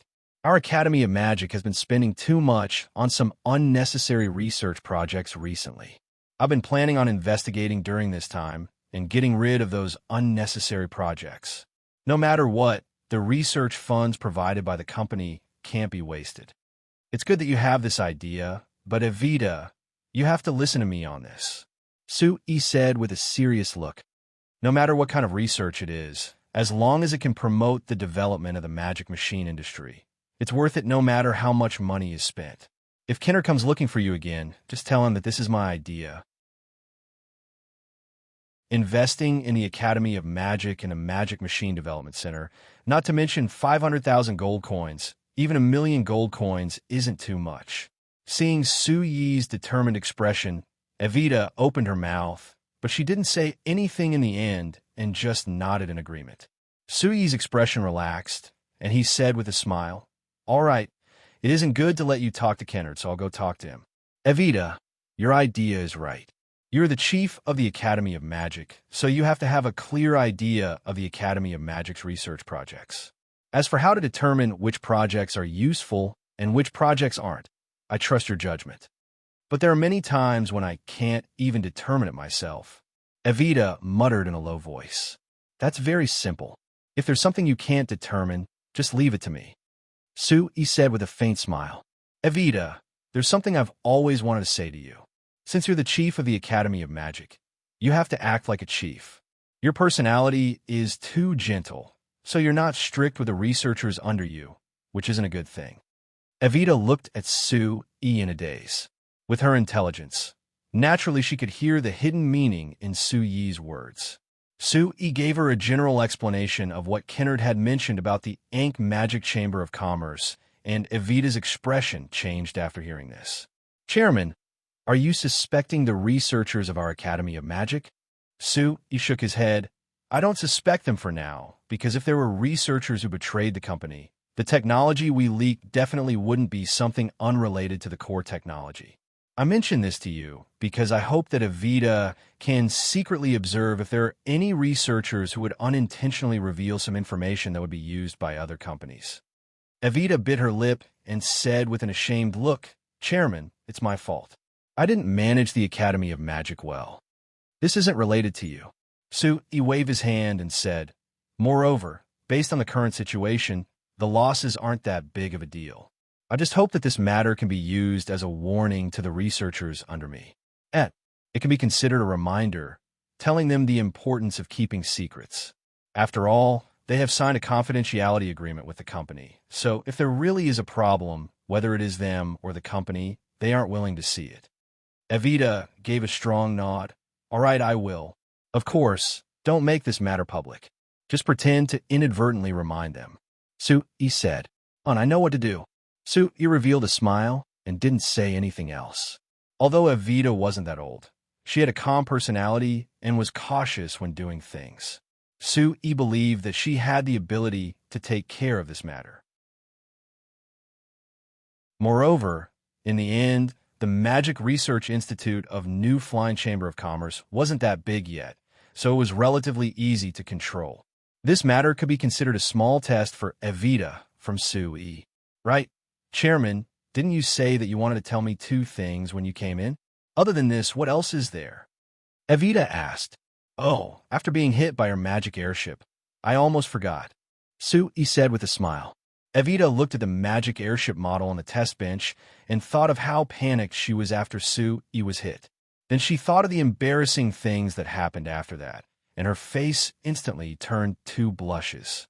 The other thing is the matter of refining magic crystals. He continued, since your research in this area has basically been completed, the next step is to incorporate this into the official production operation. According to the plan, I'm planning to build a magic crystal refining factory in 3 months. While the factory is being prepared, you will work with the Magic Machine Development Center to research the magic crystal refining equipment. All right. This shouldn't be a problem. I've already discussed this with Camby's group many times, and Camby's group said that there was no problem. Evita said with a nod. That's good. I'll wait for your good news. After dealing with these 2 matters, he looked at Evita, who still had a blush on her face. He thought that it wouldn't be good for him to continue chatting with Evita after work like before, so after thinking about it, he stood up to leave. Evita sent Sui out in an abnormal silence. But watching Sui leave, Evita's expression became incomparably complicated. Her eyes were filled with a mix of disappointment and hope.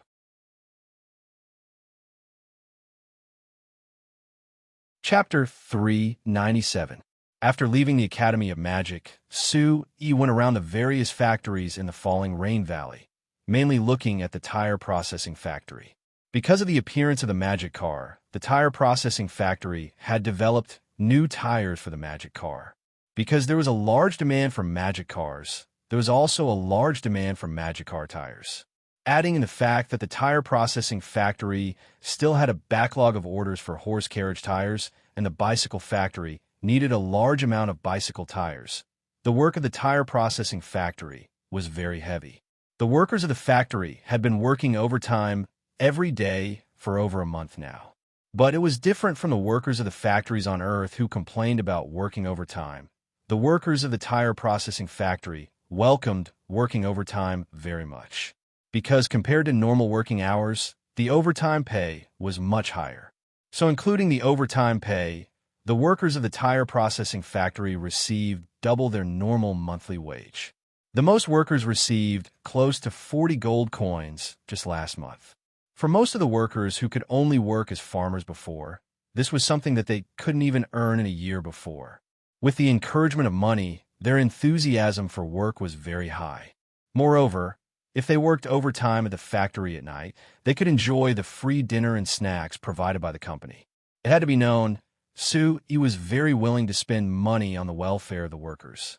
The company provided a rich variety of dinners and snacks that tasted very good, so it was very welcomed by the workers. There were even workers who proposed to the company not long ago that they should build a large cafeteria in the Falling Rain Valley, allowing the workers of the company to have their 3 meals a day.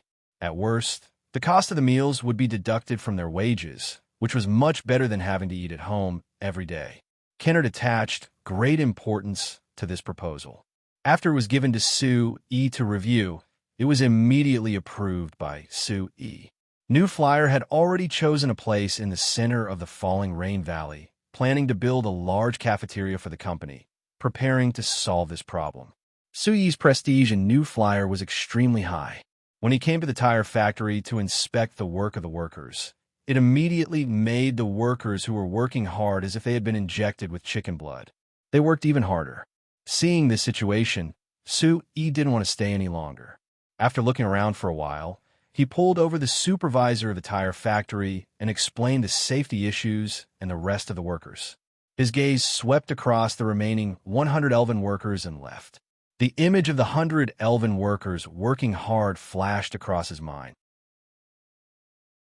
Sui thought for a while before heading to the Night Song plastic processing factory that was located deep within the falling rain valley.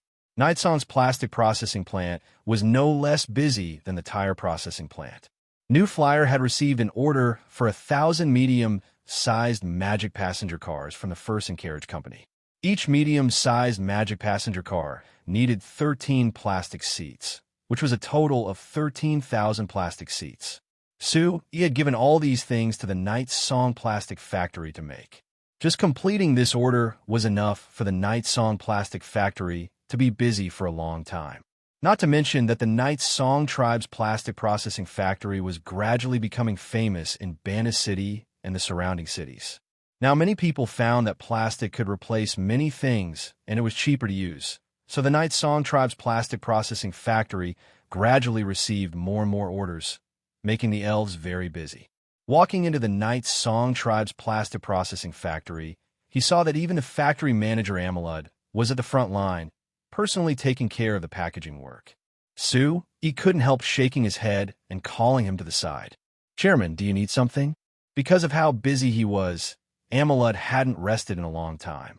Whether it was his appearance, it was much worse compared to when Sui saw him for the first time.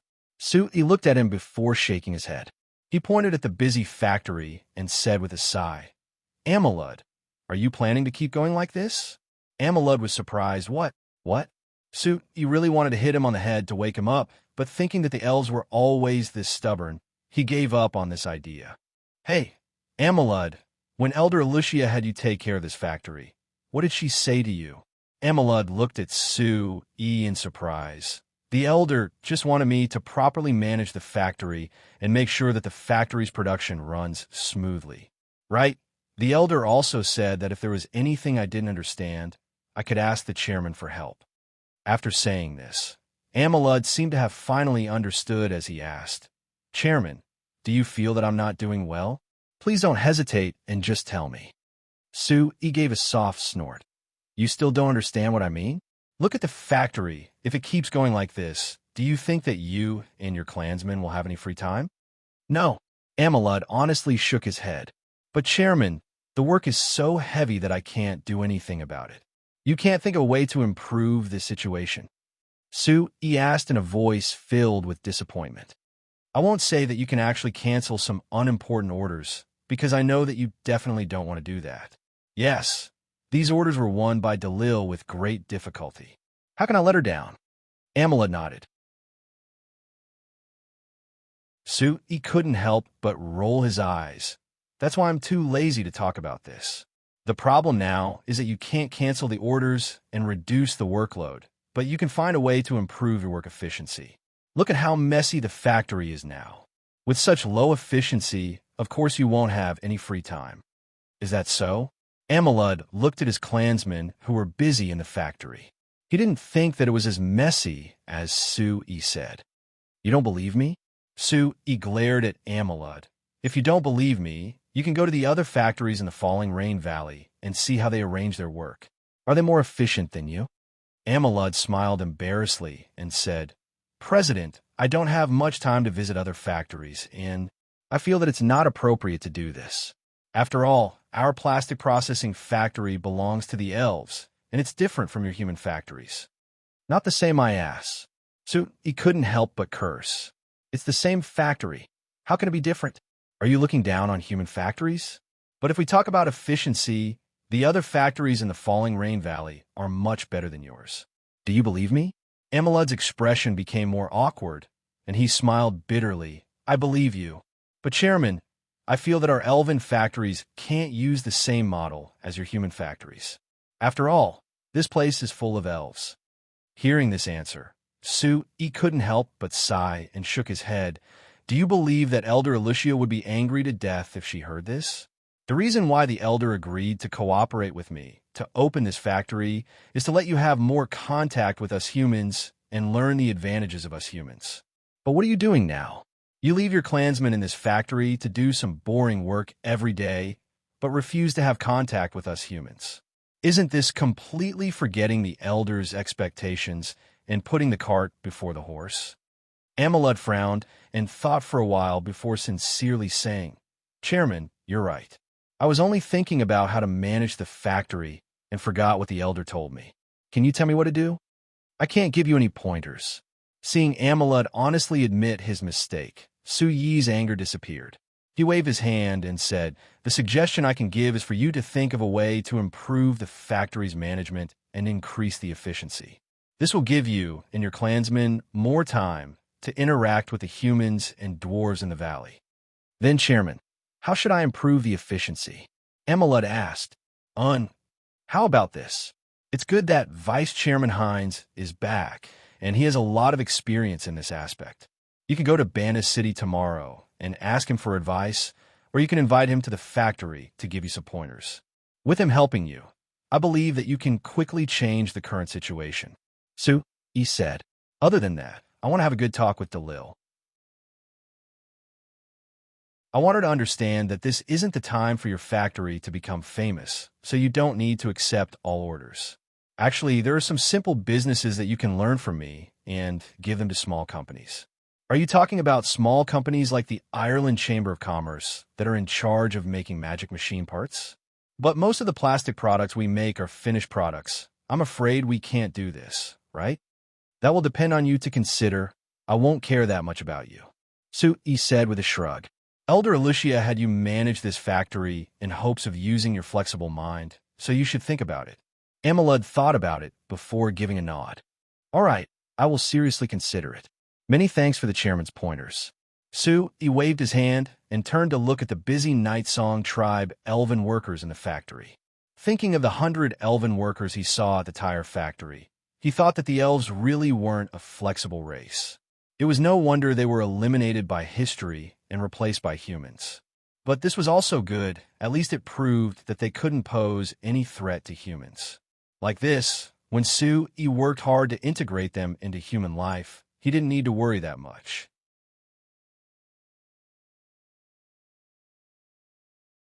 Chapter 398. According to last month's statistics, up until now, our New Moon Chamber of Commerce has a total of 8,451 people from other races that have applied for labor cards. The most people are the dwarves, with a total of 4,792 people. The beastmen are second, with a total of 2,447 people. The least is the elves, with a total of 12 people. After Steele reported this series of numbers, she looked at Su-E with a bit of confusion. Su-E, I'm very curious. Why do you insist on having all the other races integrate into our human society? Su-E revealed a faint smile. Because these other races have some abilities that we humans don't have. Rather than letting them leave our human circle and even going against us humans, why don't we let them integrate into us humans and contribute their power? I can understand why you need the elves and dwarves. After all, the elves have a lot of magic knowledge that we humans don't have. The dwarves are naturally better at forging. But the beastmen, I still can't see how they are better than us humans. Steele still had a face of confusion. Of course there is. For example, they are strong, so they give a lot of manual labor to the beastmen. One beastman worker is equivalent to 3 human workers, and their wages are lower than human workers. It's very convenient to use them, Su-E said with a smile. Besides, the Fox Clan, Rabbit Clan, and other weak beastmen clans have their own unique characteristics. Look, Didn't the singing and dancing troupe you set up cause a stir in the first performance? Steele rolled her eyes at Sue.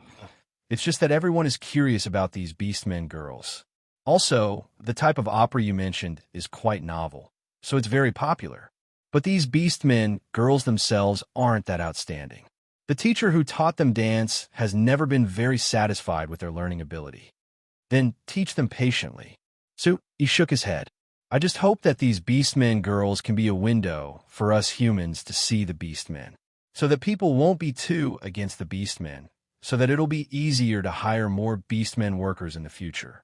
Yes, these Beastmen girls are quite hardworking, and they are very obedient.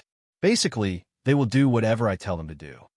Steele looked at Sue E. and suddenly said with a smile, Sue E., these fox and rabbit girls are very beautiful. Do you want me to introduce them to you? They're all very interested in you. Sue E. rolled his eyes and unhappily pinched Steele's pretty face. I don't have the time to get to know them. I'm giving you full authority over this singing and dancing troupe, so I won't interfere. If you don't do it, see how I'll deal with you. Steele flirtatiously looked at Sue. Come at me, I'm not afraid. Of course, Sue, of a mind, of God, of God, of God, of God, of God to goddess, a mind of God, Sue. He was shocked. He quickly stroked her back and anxiously asked, What is it? Do you feel uncomfortable anywhere? Steele's sudden reaction didn't last for long. After a bit of retching, she returned to normal. It's nothing. Facing Sue Yi's concerned gaze, Steele shook her head and comforted Sue. It's just that recently I've been feeling a bit uncomfortable and nauseous. But there's nothing else. You don't need to worry. Is it because you've been too busy with the new Moon Chamber of Commerce recently that you're tired? Sue E asked with a frown. Why don't you just give these things to your assistant and have a good rest? It's nothing. It's really nothing. Steele waved her hand. I'll go ask the doctor in the city tomorrow. It should be a small problem. Sue E carefully observed Steele's face and asked again. After receiving the answer that Steele was fine, he was a bit relieved. All right, I'll go with you tomorrow morning to see Dr. Zhao. No, I'll have someone bring the doctor here right now.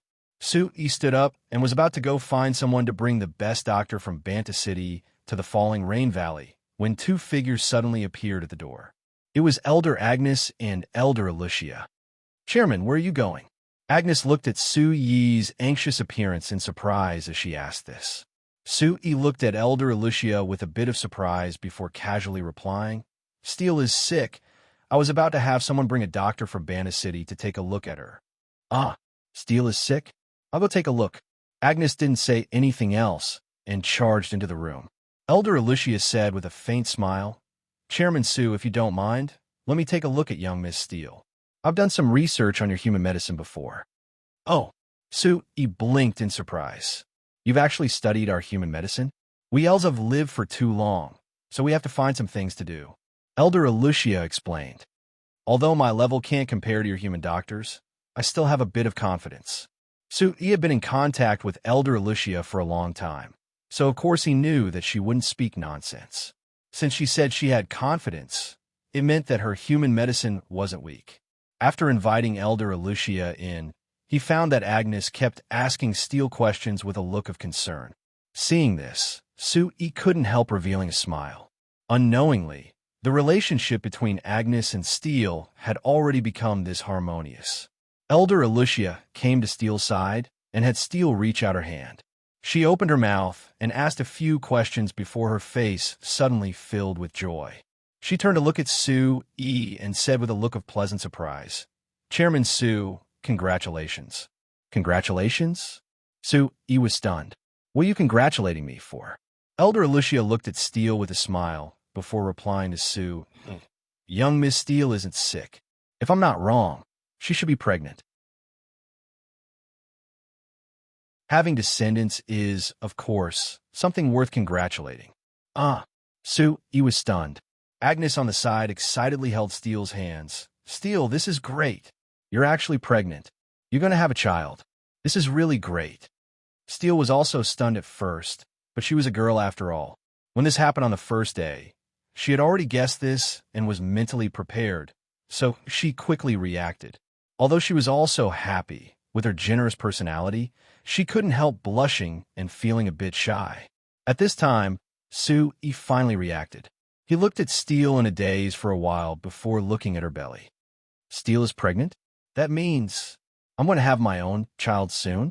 Sue-yi's expression was still a bit stunned, as if he didn't dare accept this fact. He had spent more than 20 years on Earth. Because of his personality and experience, he had never even had a girlfriend. After transmigrating to this world, not only did he meet Steele and marry Steele, he was even going to have his own child. Sue-yi swallowed hard. He walked forward and squatted down. He reached out his trembling hand and touched Steele's belly. Idiot, how could I touch it now?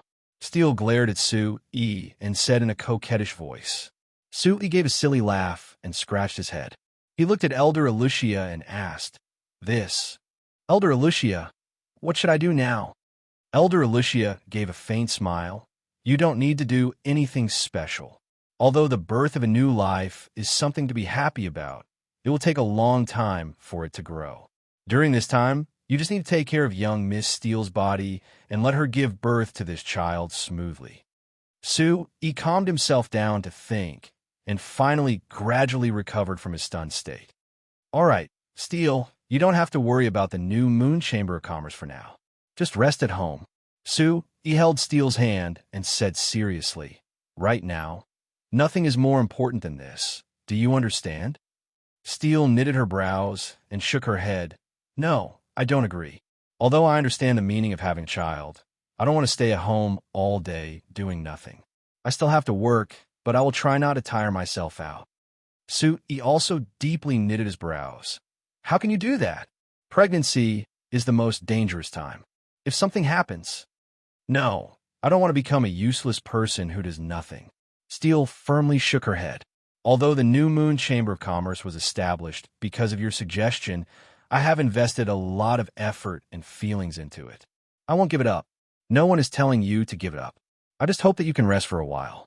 After this time, you can do whatever you want. Sue-yi patiently persuaded her. But this is the most important time for the new Moon Chamber of Commerce. If I'm not here, then all my previous efforts will be wasted. It's not as exaggerated as you think. The new Moon Chamber of Commerce is the only company in the Lampari Kingdom that has the right to act as an agent. Even if you don't care, you just need to let your subordinates handle some procedures. It's not that complicated. Sue-yi, are you questioning my work? Steele suddenly said seriously. Sue-yi was stunned. Seeing Steele's expression, he immediately understood that Steele was serious this time. According to his understanding of Steele's personality, if he didn't agree, Steele would reluctantly agree with him, but she would be very unhappy. But considering that Steele was just pregnant, to be safe, Sue-yi still hoped that she could stay at home and recover. In the end, their small family didn't need Steele's work to support them. This was the first time Sue-yi and Steele had an argument because of different opinions since they met.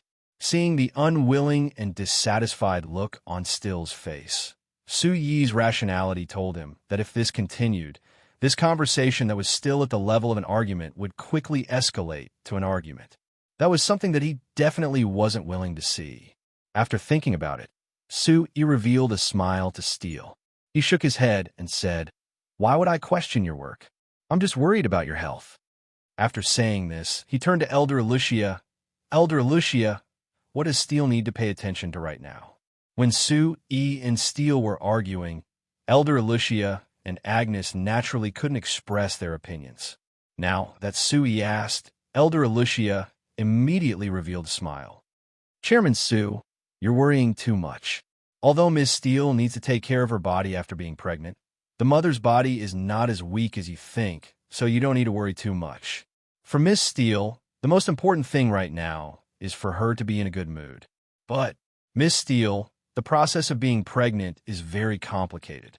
At the same time, it is a very precious experience. Please take care of your body. Otherwise, if there is a problem, it will be the biggest regret of your life. With Elder Alicia in middle, Sue-yi and Steele calmed down at the same time. The two looked at each other and smiled at the same time. Steele picked up Sue-yi, who was squatting in front of her, and sat down beside her. Then she took his hand and placed it on her stomach as she said with a charming laugh, "Suit-e, the same rules?" Suit-e immediately nodded. "Okay, the old rules."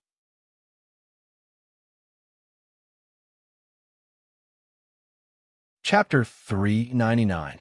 Thank you, Elder Alicia. Suit-e sincerely thanked Elder Alicia. If it wasn't for you, I might have quarreled with Steele today. Elder Alicia shook her head with a smile. You wouldn't have. Chairman Sue, didn't you already calm down at the time? I believe that with how much you love Miss Steele, you wouldn't have really quarreled with her. Sue turned back to look at the room and saw that Agnes and Vivian, who had heard the news, were whispering to Steele, breaking out in laughter from time to time. He shook his head and said with a sigh, "That's right. How could I be willing to truly quarrel with her? But I'm still worried that she won't take care of her body. If something really happened, it would be too late to regret it. I just said that the mother body that gives birth to life is much stronger than you think, so you don't need to be this worried." Elder Alicia also looked back at the room and said with emotion, "Chairman Sue, I've lived on this continent for a long time, so I know a lot about your human world. In my opinion, it's very rare for a human man to be so gentle to his wife. If a man can't be gentle to his wife, then he's a failure." Suit-e said with a smile. "Not to mention, Steele is such an outstanding wife." "I agree. Miss Steele is indeed outstanding. From the first time I saw her, I was moved by her innocence that wasn't inferior to us elves." Elder Alicia looked back at Sue-e and said with a smile, "But, Chairman Sue, it would be great if you could be this gentle to others." Sue-e was surprised and then smiled. "What? Did Amelud complain about me in front of you?" "It's not as exaggerated as a complaint." Elder Alicia smiled and shook her head. "He only told me the truth about the situation when you criticized him a few days ago. He was very grateful to you because it was because of your criticism that he began to face the problems in the factory. You also helped him invite Vice President Hines over to guide him to improve his management of the factory. Now that the efficiency of the factory is much higher than before, he and his clansmen are much more relaxed than before." "That's good." Suit-e nodded. "My purpose is to hope that he can increase production efficiency so that he and his clansmen don't have to stay in the factory all day long and have no time to do anything else. That really fails to live up to your expectations." Elder Alicia looked deeply at Sue-e and said, "Chairman Sue, I am very grateful that you are so considerate of me and my people. I feel very fortunate to have a noble human like you as my partner." "It's nothing. This is what I promised you. Of course, I will keep my promise." Suit-e smiled and waved his hand. "There are not many humans who can have such a noble character. Otherwise, we elves would not always be careful to keep a distance from humans. We are afraid of being deceived and hurt by humans." Elder Alicia sighed. "In fact, humans deceive and hurt each other a lot, but there's also a lot of friendship and help between humans." Suit-e smiled. "The difference is that we humans know how to distinguish between these things. We also know that even if we are deceived and hurt, it is only the problem of that human. It has nothing to do with the entire human race. So, Elder Alicia, I have always supported your idea of letting elves interact with humans more. Only by interacting with each other can we improve our understanding of each other and try to avoid being deceived and hurt next time." "I understand, but there is a problem." Elder Alicia said. "What problem?" "Although the elves of our Night Song tribe have already worked in your new flyer for close to 2 years, we haven't had many chances to interact with humans. Or rather, we haven't had many ways to interact with humans. So there are many people who don't understand us elves.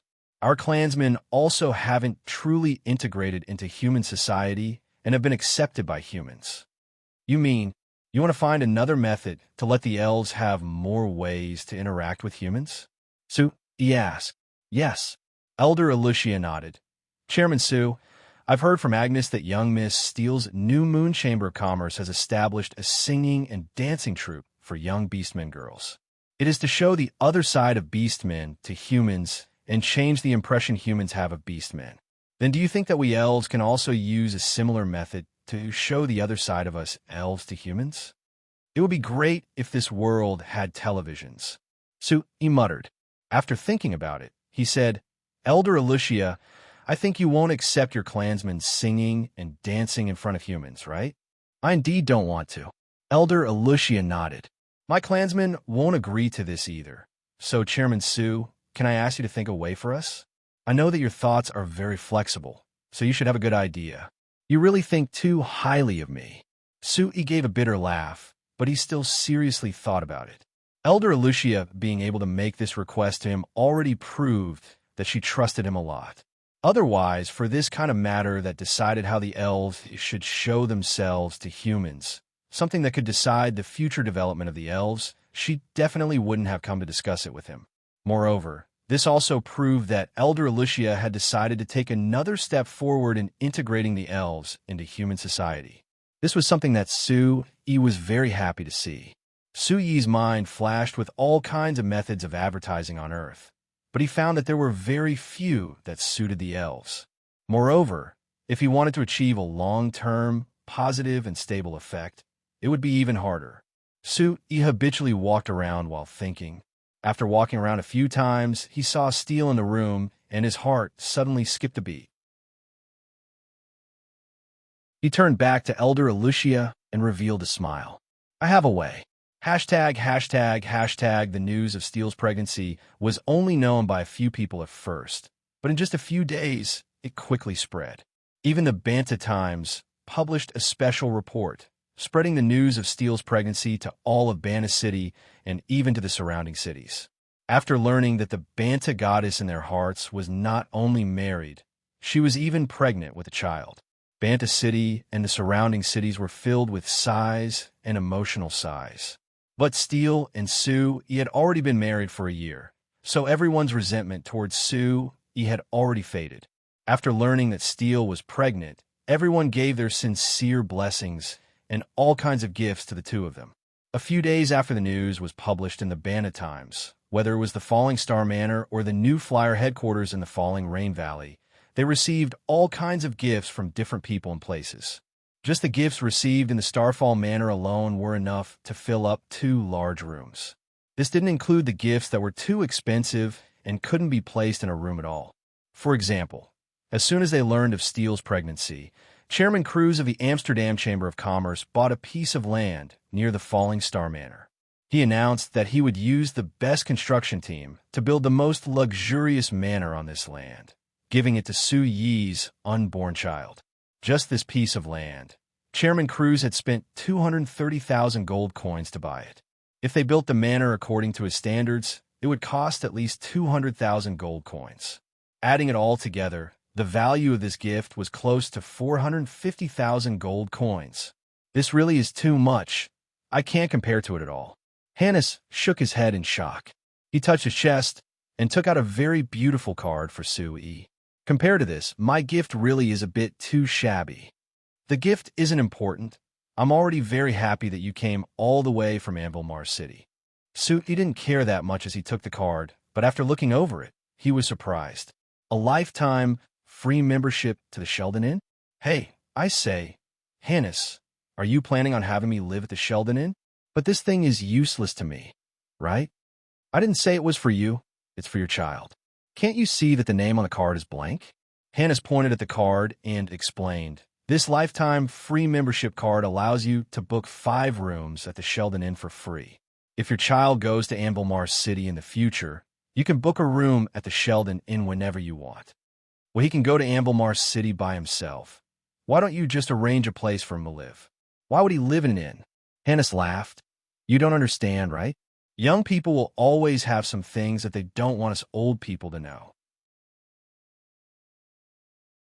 For example, if he takes a fancy to a girl in Anvilmar City and wants to do something with her, you can't just let him bring the girl to us uncles and aunties' homes, right? Sue unhappily glared at Hannes. Are you admitting that my son will be a playboy in the future? Moreover, the child might not be a boy. It might be a girl. I'm just preparing him in advance. As for whether it is a girl or not, I don't care. Hannes shrugged. Speaking of which, Sue, do you want the first child to be a boy or a girl? It doesn't matter. Comparatively speaking, I hope it's a girl because I like girls more. Sue said. But you don't seem to have any other relatives, right? If you don't have a son, won't you have no successor in the future? So he couldn't help rolling his eyes. You nobles really? The first thing you think about is the successor. You're making it sound like you're not a noble. Hannes yelled. Hannes immediately shouted, don't forget, you're a viscount, a level higher than a baron like me. Hey, that's because you didn't work hard enough. He mocked Hannes before continuing. Also, so what if the first child is a girl? Steele and I are still young, so we can just have another one. It's not like we can't raise one. Steele can't give birth to a boy, right? Not to mention that even a girl can inherit the family. There are still some differences. Hannes shook his head. Look, His Highness Eric and Her Highness 70. He slightly knit his brows. Those conservative old men, are they opposing Her Highness 70 because she's a girl? That's not it. It's mainly because of benefits. Hannes shook his head, but this is a very important reason for the conservatives to oppose Her Highness 70. Then what is His Majesty thinking? His Majesty the King? No one knows what he is thinking. Hannes' expression suddenly became very strange. His Majesty has made a very shocking decision recently. I guarantee that you will be shocked after hearing this.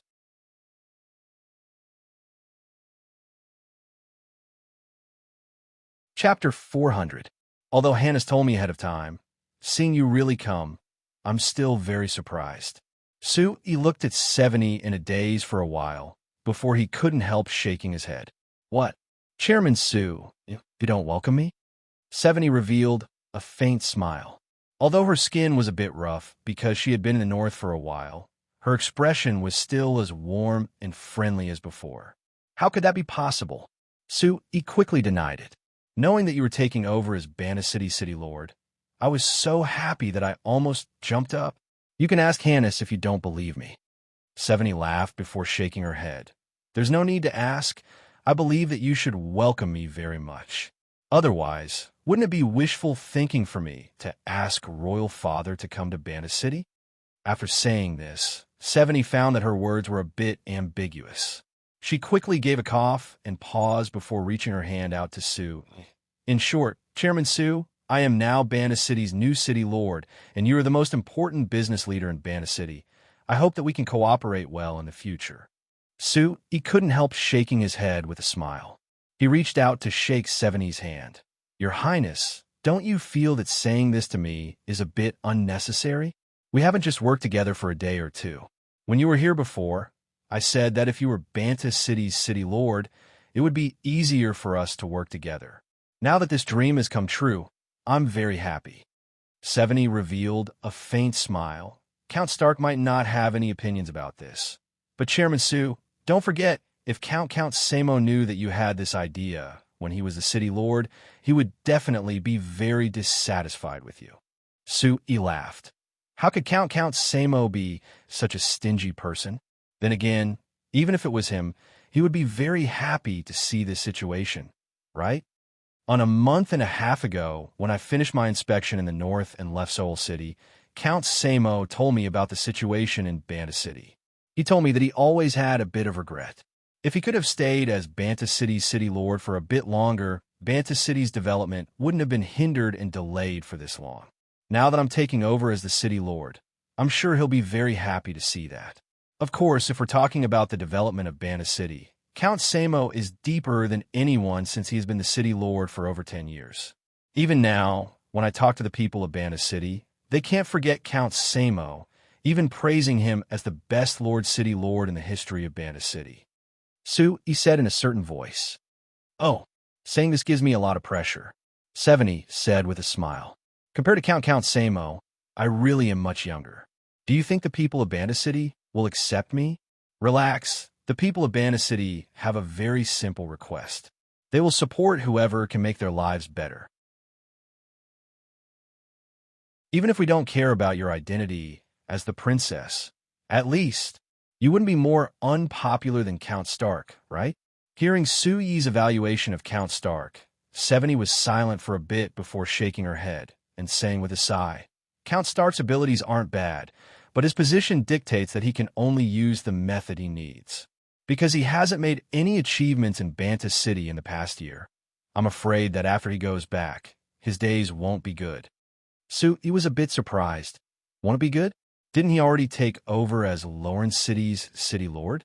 Lawrence City is much bigger than Banta City, so this is considered a promotion. So how could it be bad? It seems like the information you received isn't complete. 70 shook her head and said, since you know that I'm taking over as Banta City's city lord, then you should know that my two royal brothers will also be city lords of two cities. The city that royal brother Eric chose is Lawrence City. He was surprised. Then what is Count Stark going to do? You heard the news of Count Stark taking over as Lawrence City's city lord from Hannes, right? 70 asked. Yes, just like the news of you taking over as Banta City's city lord. I heard it all from Hannes. He replied with a nod. No wonder you didn't know about the latest changes.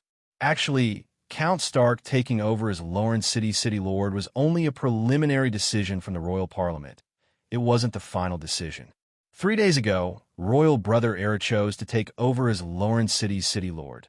So Count Stark has been idle for now. We'll make arrangements in the future. He slightly knit his brows. Then Count Stark doesn't have any objections. He might have, but this is the Stark family's decision, so his opinion doesn't matter.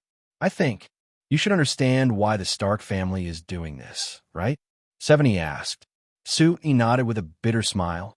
Of course I understand. It seems like the Stark family is determined to announce to everyone that they support His Highness Eric. Speaking of this, Your Highness, where are the people supporting you? Isn't there someone as determined as the Stark family? Isn't there you? 70 looked at Sui. Sui was stunned before saying with an awkward smile, Your Highness, you really know how to joke. I'm just a small merchant, so even if I firmly support you, what influence do I have? Compared to a giant like the Stark family, I can't compare at all. 70 pursed her lips into a smile. Chairman Sue, don't look down on yourself too much. Even when Count Stark and I were doing the handover procedures, he praised you. He said that if it wasn't for the fact that we were on different sides, he would definitely support you. You can even convince Count Stark in a short year. I admire this ability very much. Oh, Count Stark said this? He was a bit surprised. I thought that he would hate me to death. You're wrong about him. 70 shook her head. 70 shook her head. Actually, for me, I admire Count Stark very much. He is targeting you because of the Stark family's decision. It's just a matter of position. When he talked to me, he gave me a detailed analysis of Banta City's situation, saying that Banta City's development is closely related to your new flyer's development. He even told me that if I wanted Banta City to develop better, I had to support your new flyer. This isn't right, right? He slightly knit his brows. Even if he isn't Banta City's city lord, his position wouldn't change, right? Why would he praise me and make this suggestion to you? Could it be that he wants to change his position and betray his family to support you? This isn't something I can know about. 70 shook her head. 70 shook her head. In short, these are his original words. He lowered his head in confusion, but he didn't have a single clue. He could only shake his head to stop thinking about this problem and ask 70, All right, Your Highness, now that you are officially our Banta City's new city lord, what are you planning to do next? 70 revealed a faint smile which completely exceeded Su Yi's expectations. She actually gave a half bow to Su Yi and said with a faint smile, Honorable Viscount Su Yi, on how to develop Banta City, I hope that you can give me your greatest support and suggestions. Su Yi was stunned. Hey, you're the Lord City Lord, all right? 70 winked at Su Yi, and there was a naughty look in her smile. But whether it is Royal Father, Count Samo, or Count Stark, the two previous city lords, they all told me that on the development of Banta City, I had to seriously listen to the opinions of the new Flyers chairman. So Chairman Su, you have to take this responsibility. Seeing the joy in 70's smile, He couldn't help shaking his head, not knowing what to say for a while. ##### The news of Her Highness 70 becoming Banta City City Lord was immediately announced by the Banta Times. On the day this news was announced, the people of Banta City suddenly found that Banta City had become lively overnight. The streets of Banta City that had been depressed for a year because of Count Stark's agricultural promotion policies had suddenly become prosperous again. It was like countless shops that had been forced to close had agreed to reopen on the same day, and there were countless people on the streets. Even if it couldn't compare to the most prosperous scene from 2 years ago, it wasn't as bleak as when Count Stark was the city lord. It was just a change in city lord, but it was like Banta City had changed and was filled with life again. In this situation, naturally, there weren't many people who noticed that when the Banta Times announced that Her Highness 70 would take over as Count Stark City Lord, they also announced another piece of news. His Highness Eric would become Lawrence City's City Lord. Moreover, almost everyone ignored the explanation and analysis of these two appointments in the Banta Times. According to the information the Banta Times obtained, the reason why His Majesty had unexpectedly made His Highness Eric and Her Highness 70 the City Lords of Banta City and Lawrence City was to test their ability to govern and prepare for the successor to the throne. If one of them could do well as the City Lord, naturally they would receive points in His Majesty's mind and would have more chips in His Majesty's decision on who would take the throne. So from the perspective of the citizens of Banta City, this was just a change in City Lord. But from a long-term perspective, it was very likely that this would decide the next king of the Lampari Kingdom. As for the other Highness Mypham that the Banta Times didn't mention without knowing why, he was completely ignored by everyone.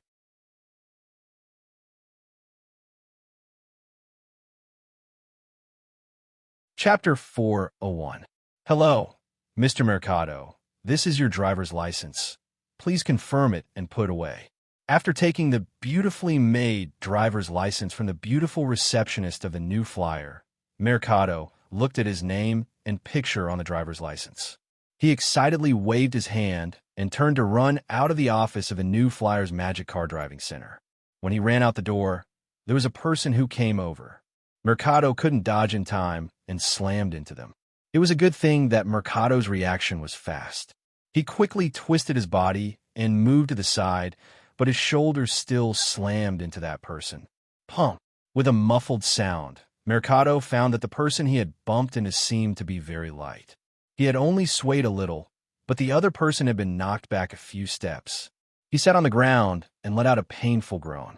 Hearing this coquettish moan of pain, Mercado immediately panicked. It was actually a girl. Mercado quickly squatted down and reached his hand out to the young girl on the ground with an awkward look.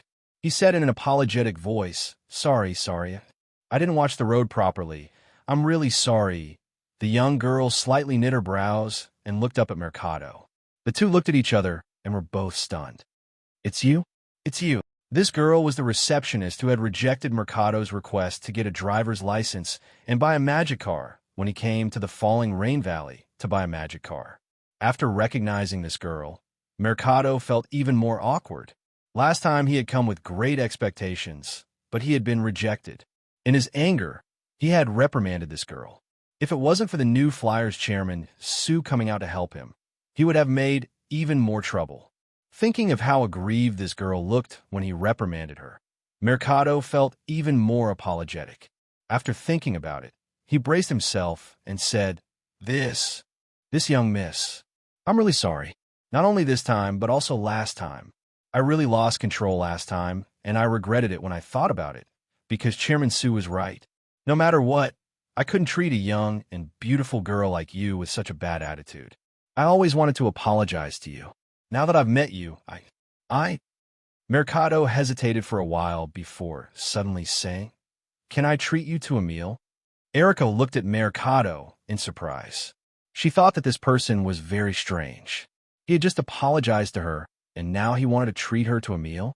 Wasn't this what her male colleagues often said when they were pursuing her? But thinking about it, Erica understood. He should be treating her to a meal to express his apology, so she waved her hand. No need. I didn't take it to heart. You don't have to be so polite. Erica hesitated a bit before she reached Mercado's hand. Erica, Mercado's Mercado. She really didn't care about what happened last time. Although she had been reprimanded by Mercado in front of all those people, this matter had alarmed Chairman Sue, who was aloof in Erica's mind, so Chairman Su had personally helped her out. In fact, Erica had been secretly happy because of this and had bragged about this matter to her female colleagues and friends for a while. Moreover, because of this matter, the company placed more importance on the receptionists in charge of receiving guests. Under the orders of CEO Kennard, not only did they receive special training, even their wages were increased. It went from 8 gold coins a month to 12 gold coins, which was an increase of half.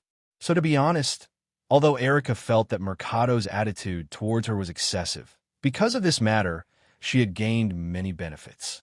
So she didn't have any hatred towards Mercado and was even curious about him. Why did this person care so much about a driver's license and the right to buy a magic car? She had clearly told him that the new Flyer's magic car would only be sold to the first and carriage company. So why did he seem so disappointed and even lose his composure? Could it be that this magic car was that important to him? Being looked over by Erica's curious gaze, the awkward look on Mercado's face became even stronger. He thought that Erica had remembered what happened last time and hadn't forgiven him at all. Seeing that Erica didn't respond to his invitation, Mercado gave a self-deprecating laugh. He gave a bow to Erica and prepared to leave. "Hey, that, Mr. Mercado, please wait." Who would have thought that before he took 2 steps, Erica would suddenly call out to him? Mercado looked back at Erica in surprise and said in a pleasantly surprised voice, "This young miss, are you planning to accept my invitation and forgive me?" "No, I don't care about these things." "But—" Erica shook her head and pointed at the small green book in Mercado's hand as she asked, "The one in your hand should be the second-grade driver's license issued by our company, right?" Mercado quickly replied with a nod, "Yes." "This young miss, you actually know that this is a second-grade driver's license?" "Oh, sorry, I was wrong again. You are an employee of the new Flyer. It isn't strange that you know this." "Sorry, I didn't mean to offend you." "It's nothing." Erica didn't mind. Erica didn't care at all. "I was just curious. Our company's driver's license test has been open for less than a month, and you've already gotten one. It seems like you really care about magic cars. Now that you've gotten your driver's license, are you planning on buying a magic car?" Hearing this question, Mercado couldn't help sticking out his chest and saying with a nod, "That's right. I'm preparing to buy a magic car right now." After looking at Erica, Mercado suddenly had an idea. "This young miss, you seem to be very familiar with your new Flyer's magic cars. Then can I ask you to take me to buy a magic car?" "I don't know much about it, so if you're willing to help me, that would be great." Erica hesitated a bit before saying with a smile, "All right, helping a customer like you solve problems is my duty. Please come with me."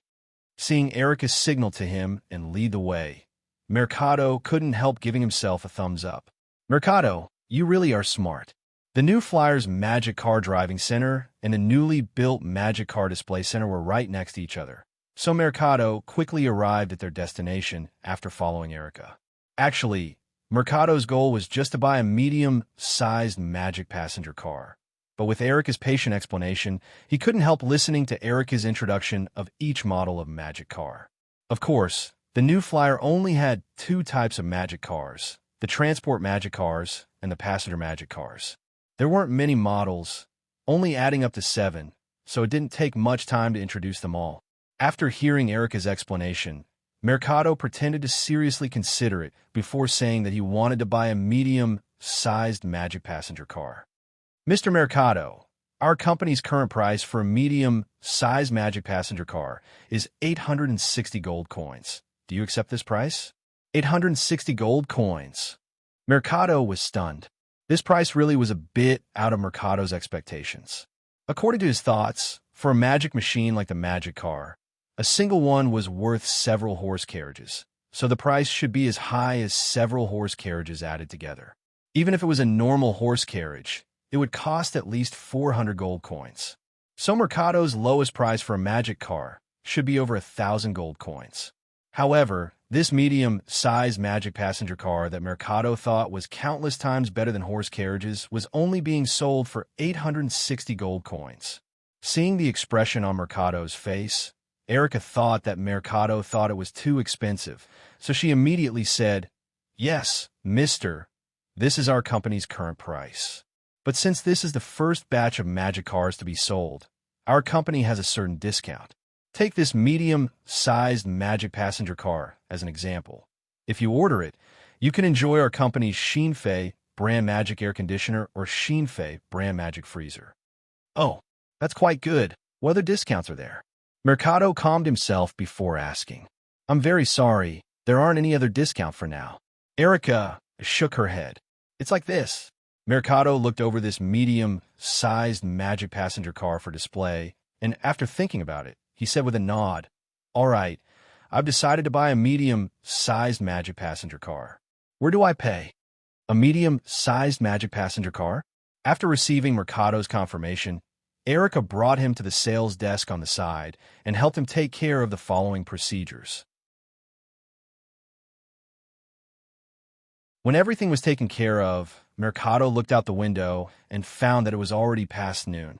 He said to Erica, Young Miss Erica, are you willing to give me the honor of having lunch with you?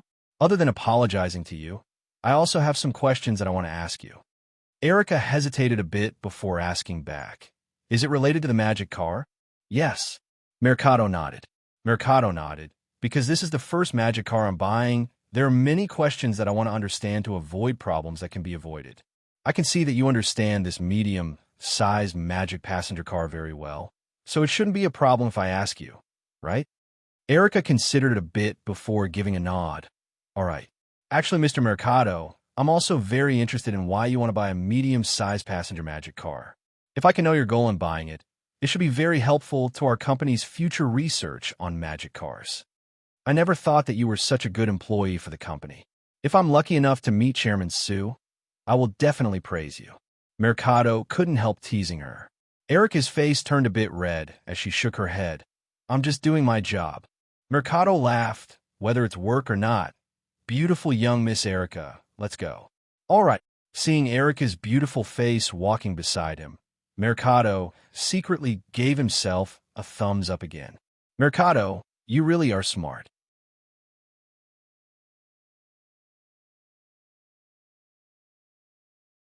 Chapter 402. This meal was very pleasant. In order to show how apologetic he was, Mercado specially invited Erica to a high-class restaurant that had just opened outside the falling rain valley. He acted like a gentleman while using the common topic of magic cars to create a good atmosphere. Adding in the fact that Mercado was a humorous person, Erica was very happy when they were eating and the two of them had a good chat. After they finished lunch, Mercado cleverly used the excuse that he still needed to ask about magic cars in the future to obtain Erica's agreement that he could come find her at any time. After sending Erica to work in the falling rain valley, Mercado looked at Erica's graceful figure as she left and couldn't help but reveal a satisfied smile. He never thought that because of this accident, he would meet a rare beauty like Erica. He really was very lucky. But when he thought of the magic car, Mercado put down the random thoughts in his mind. He turned to leave the falling rain valley and got into the new medium-sized magic car that was coming from Bana City.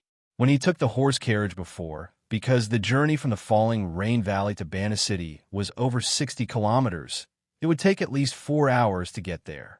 But now with the new medium-sized magic car, it only took a bit over 2 hours to get there. Because it saved half the time, it was quickly welcomed by everyone. In the beginning, the First and Carriage Company only used a single medium-sized magic car for each public transport route. Because it was too novel, there were many people who didn't dare accept it at first. But once they tried sitting in it, everyone found that compared to horse carriages, whether it was in terms of comfort or the most important speed, the magic car was much better than horse carriages. So in just half a month of testing, there were countless people who urged the First and Carriage Company to change all the horse carriages into medium-sized magic cars.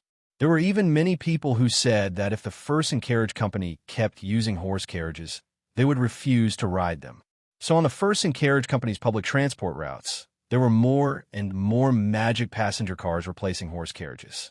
But because of the limited capacity of the new flyer, there was no way for the First and Carriage Company to change all their horse carriages into medium-sized magic passenger cars, so there were many magic passenger cars that coexisted with horse carriages. Of course, The public transport line from Bana City to the Falling Rain Valley was immediately changed to medium-sized magic cars by the First and Carriage Company. 2 hours later, Mercado jumped out of the magic passenger car and headed to the newly built First and Carriage Company headquarters outside Bana City. This headquarters had just been completed last month. The most important reason was that Banta City's public transport system was becoming more and more mature, so the First and Carriage Company needed to manage more and more public transport magic cars. If they continued to set it up in Banta City, it would seem too small and it would be hard to change it. This was also a trend that appeared in Bana City. With the rapid development of Bana City, the small Bana City was becoming more and more closed and crowded. There were many merchants and normal citizens that began moving out of Bana City. Moreover, when Satsuma Count was the city lord 2 years ago, he had already proposed the idea of building a new city district. Now that the roads outside Bana City were quite dense, and with the construction of the Amsterdam Chamber of Commerce over the years, the outskirts of Bana City had all kinds of facilities. If they really had to compare, the new city outside Bana City was much better than Bana City. Not only was it much more spacious, there were more facilities that were more convenient, like street lamps that could be seen everywhere. Moreover, now that Count Stark, who had blocked Bana City's development, was finally gone, and it was unexpectedly replaced by Her Highness 70 as the city lord, the energy that had been suppressed in Banta City for a year exploded. In just a month after Her Highness 70 took over as the city lord, the new city outside Bana City seemed to change every day. Compared to last year, it had completely changed. The First and Carriage Company's new headquarters was located in the most prosperous area of the new city. It was around 2 kilometers away from the west gate of Bana City's old city, and it took up a large area, taking up a fifth of Bana City's old city. Mercado entered the headquarters and went to the central office area. After showing his identification to the receptionist, he quickly went to the chairman's office on the top floor to see Chairman Pompey. "Come, Mercado, please sit." Seeing Mercado come in, Pompey pointed at the seat in front of him with a smile, signaling for him to sit down. Based on Chairman Pompey's impolite actions, it was clear that this wasn't Mercado's first time meeting him. Mercado gave a slight bow and sat down in front of Chairman Pompey. He took out the contract he had just signed in the new flyer to buy the medium-sized magic passenger car and handed it over. "Oh, you've already bought it?" Chairman Pompey took the contract and looked it over before saying with a sigh, "It seems like Chairman Su really treats you well. He clearly hasn't finished the orders of our company and the large companies in the city, but he forced out one to sell to you." Mercado quickly said with a smile, "Chairman Su is a generous person. He knows that I want to buy the medium-sized magic passenger car for free rental, so he supports me very much. When I came looking for Chairman Pompey, it was Chairman Su who recommended me." Chairman Pompey nodded.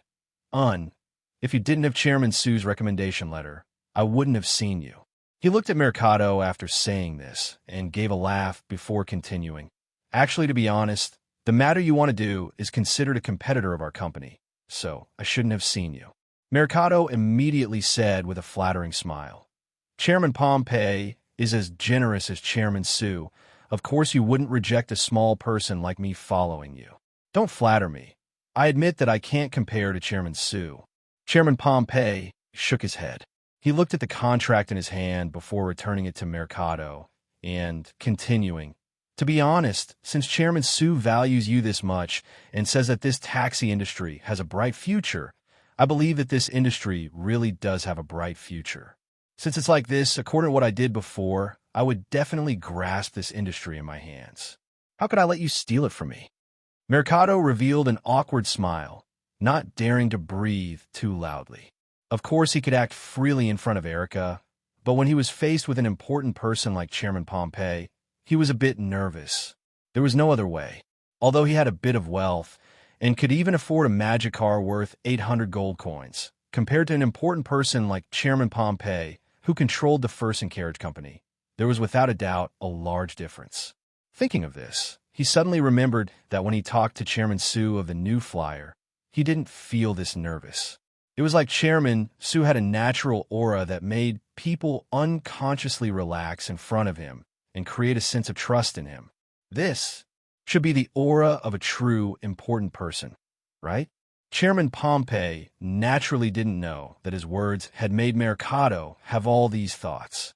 He looked at the respectful and flattering smile on Mercado's face and gave a satisfied nod. But when I was discussing this matter with Chairman Su, he always emphasized to me that we should give other people some room to develop. I agreed with his idea, so I gave you this chance to cooperate with our company. So you have to remember, although you fought for this chance, don't forget the role that Chairman Su played in it. Mercado kept nodding. Definitely, I definitely won't forget the help that Chairman Su has given me. Of course, in my mind, President Pompey has helped me the most. In the future, I will definitely follow your instructions. Whatever you want me to do, I will do it. Chairman Pompey waved his hand. It's not that exaggerated. Since I've decided to let you do this, then you should do it properly. Come, look at this contract first. If there are no problems, then sign it first. Mercado took the contract and carefully looked it over. He confirmed that all the terms were based on what he had discussed with Chairman Pompey before. Although there were some small differences, it didn't affect him that much overall. There were even some differences that gave him an advantage. After reading the contract, Mercado had a look of gratitude on his face as he nodded to Chairman Pompey. No problem. Good, then sign it if there are no problems. Chairman Pompey said. Mercado took the pen from Chairman Pompey, and when he was about to sign his name at the end of the contract, his heart suddenly skipped a beat. He opened the contract and seriously looked over the terms twice. After hesitating a bit, he pointed at the terms at Chairman Pompey. Chairman Pompey, this magic car was bought by me, so I don't need to report to your Pompey Chamber of Commerce each year to be tested, right? When we talked last time, you didn't mention this. Chairman Pompey looked over the clause and casually said, "Oh, this isn't my idea.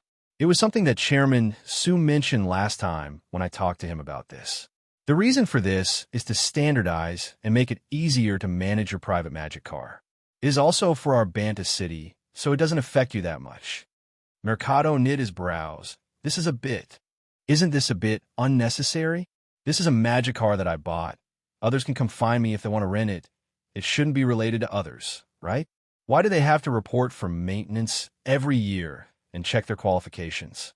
Chairman Pompey shook his head and said with a bitter smile, "Don't ask me. I actually don't understand why Chairman Su is so strict about this. But you don't need to go against this. Even our first and carriage company's magic cars have to follow this rule, so you don't need to think about going against it." "Then you didn't protest to Chairman Su?" Mercado asked in a voice filled with disbelief. Chairman Pompey knit his brows and looked at Mercado as he said in a dissatisfied voice, "I'm not as meddlesome as you." Chairman Su said that this is for the safety of the industry and for the long-term development of the industry. I believe in his judgment, so I didn't object. As for you, if you're not willing to accept it, I don't mind if you refuse to sign this contract. Mercado was stunned. He never thought that Chairman Pompey's tone would be this strong. After thinking about it, he didn't say anything else and signed his name at the end of the contract. However, after he signed a contract with Chairman Pompey and walked out the door of the First and Carriage Company's headquarters, he still couldn't understand. Why did Chairman Su make this unreasonable request? What was even stranger was that an important person like Chairman Pompey of the First and Carriage Company was actually willing to agree to this request.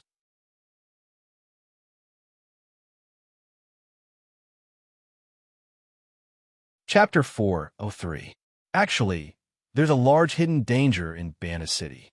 Su, he said to 70 with a serious look.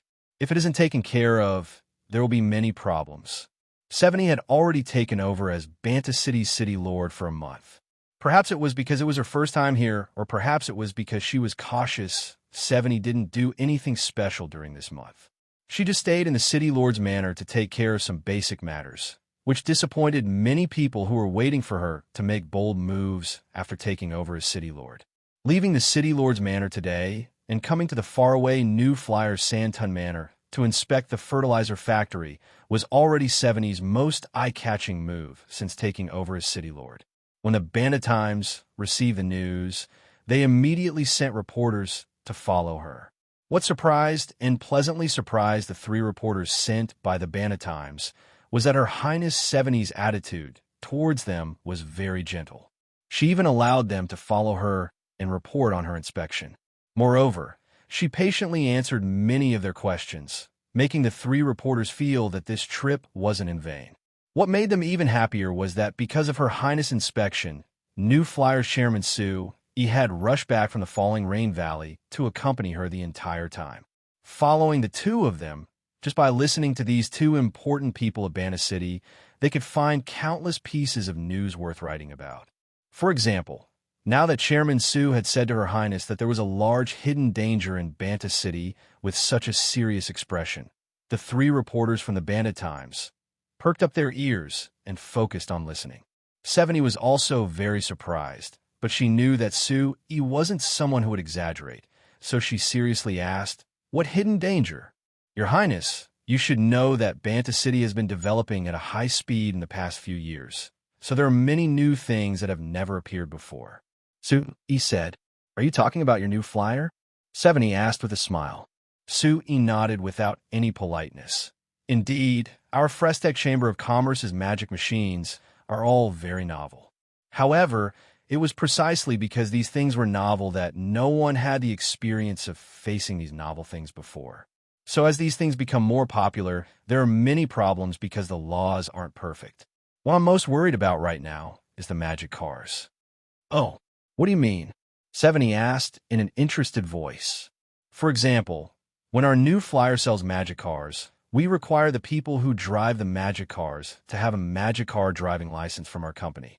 This is because the magic cars are much faster than horse carriages, so if one doesn't have enough experience in driving it, it's easy to have an accident. It's even more serious, it can cause casualties." Suyi's expression was serious, letting people know that he wasn't joking.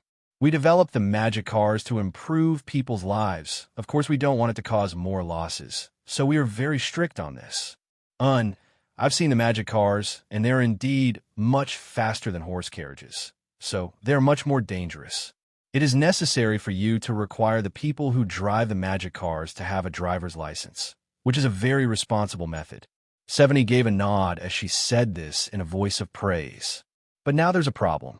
Sue spread his hands and helplessly said, "Although we have signed an agreement with the buyer when selling the magic cars, saying that the person who drives the magic cars must have a driver's license, we are only a company and don't have any real binding power. So even if someone violates this agreement and drives a magic car without a driver's license, we can't punish them at all." "I understand. You mean that you want our city lord's manor to make a corresponding rule, right?" Seveni asked. "Yes," Sue Seveni said with a nod. "Actually, to be honest, I hope that the Royal Parliament can make a law that specifically regulates the operation of the magic cars. This way, there will be no way to punish and restrain them if there are problems in the future."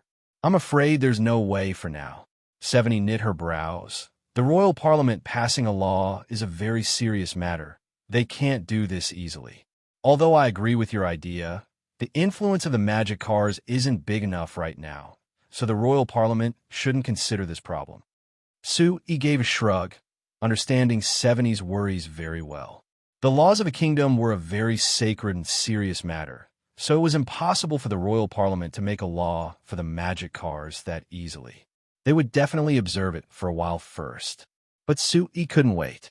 He needed this complete law, not only for safety reasons, but also to promote the development of the magic cars. The day before yesterday, there was a piece of bad news from the First and Carriage Company. There was a coachman who wasn't convinced that his former colleague was driving a medium-sized magic car, earning 2 gold coins more than him. In a fit of anger, in order to prove that the medium-sized magic car wasn't hard to drive and that he could do it, he got into a medium-sized magic car and imitated his colleague's actions. But he hadn't been trained and didn't know much about the magic car before, so he didn't drive far before hitting a wall at high speed. Although he did not lose his life, He was heavily injured and was still unconscious on the bed. When Chairman Pompey sent someone to inform Sue E. of this matter, he also mentioned that the family of the coachman was causing trouble at the first carriage company. They claimed that it was the company that had heavily injured the coachman, so they were asking for compensation. If this news was spread, there was no doubt that many people would be afraid of the magic cars. It would be a large hindrance to Sue Yi's development of the magic cars. So Sue Yi was in urgent need of a law to perfect the rules for driving the magic cars and prevent this tragedy from happening again. The reason why he invited the reporter from the Banner Times today was to use the report of the Banner Times to spread the concept bit by bit, changing the impression the people of Banner City had of the horse carriages. The Royal Parliament has their own considerations, so I'm not forcing them to pass this law immediately. But Your Highness, as the City Lord of Banner City, you should consider the safety of the citizens of Banner City. You should pass the law as soon as possible and strictly control these problems. Sue E said. 70 looked at Sue E and revealed a faint smile. Chairman Sue, the magic car is the most important new product of your new flyer. If you're asking me to restrict the magic cars like this, aren't you worried that it will affect your company's sales of magic cars? Sue E had a serious look as he replied in a righteous voice. Compared to selling a few magic cars, our company definitely cares more about the safety of the people. I think that when the City Lord Manor makes the law, they should also instill a sense of safety in the citizens of Banner City. 70's lips curled as she looked at Sue E with a gaze of deep meaning before giving a slight nod. All right, I'll have people properly study it when I get back. Of course, Chairman Sue, you should also participate in this matter, since no one understands the magic cars better than you. That is certain. I can't avoid this matter. Sue E gave a strong nod. But Lord City Lord, the law I mentioned isn't perfect. It's not just the magic cars. There are many other problems. I understand. 70 nodded. 70 nodded. But my main goal today is to inspect the fertilizer factory, so we'll put these problems aside for now, and you can give me your suggestions in the future. As for now, let's take a good look at these amazing fertilizers. Sue E nodded with a faint smile. He made an inviting gesture and led 70 and the 3 reporters from the Banner Times into the fertilizer factory. This was 70's first time here, and the first time the reporters from the Banner Times had come here. Before this, New Flyer had always been mysterious about this fertilizer factory, not revealing the situation inside. At most, they only knew that there were elves involved in this fertilizer factory. But when 70 and the 3 reporters entered the factory, they were shocked to find that this giant factory was filled with elves. There wasn't a single human in it. Chairman Sue, where did you hire all these elves from? Although 70 had heard from Sue E that this fertilizer factory was a cooperative factory between New Flyer and the elves, and was led by the elves, seeing this scene with her own eyes, 70 was still quite shocked. The 3 reporters on the side looked around the factory in shock with looks of disbelief. Although they knew that the elves had a close relationship with the Frestac Chamber of Commerce and that they had opened the Night Song Tribe's plastic processing factory, seeing that there were over 300 elves working in the workshop, they almost didn't dare believe their eyes. Sue E revealed a faint smile. He thought that 70 and the 3 reporters definitely couldn't tell that the elves in this factory weren't the same as the elves in the Night Song Tribe's plastic processing factory. This was because the elves in this factory all came from the Moonshadow tribe.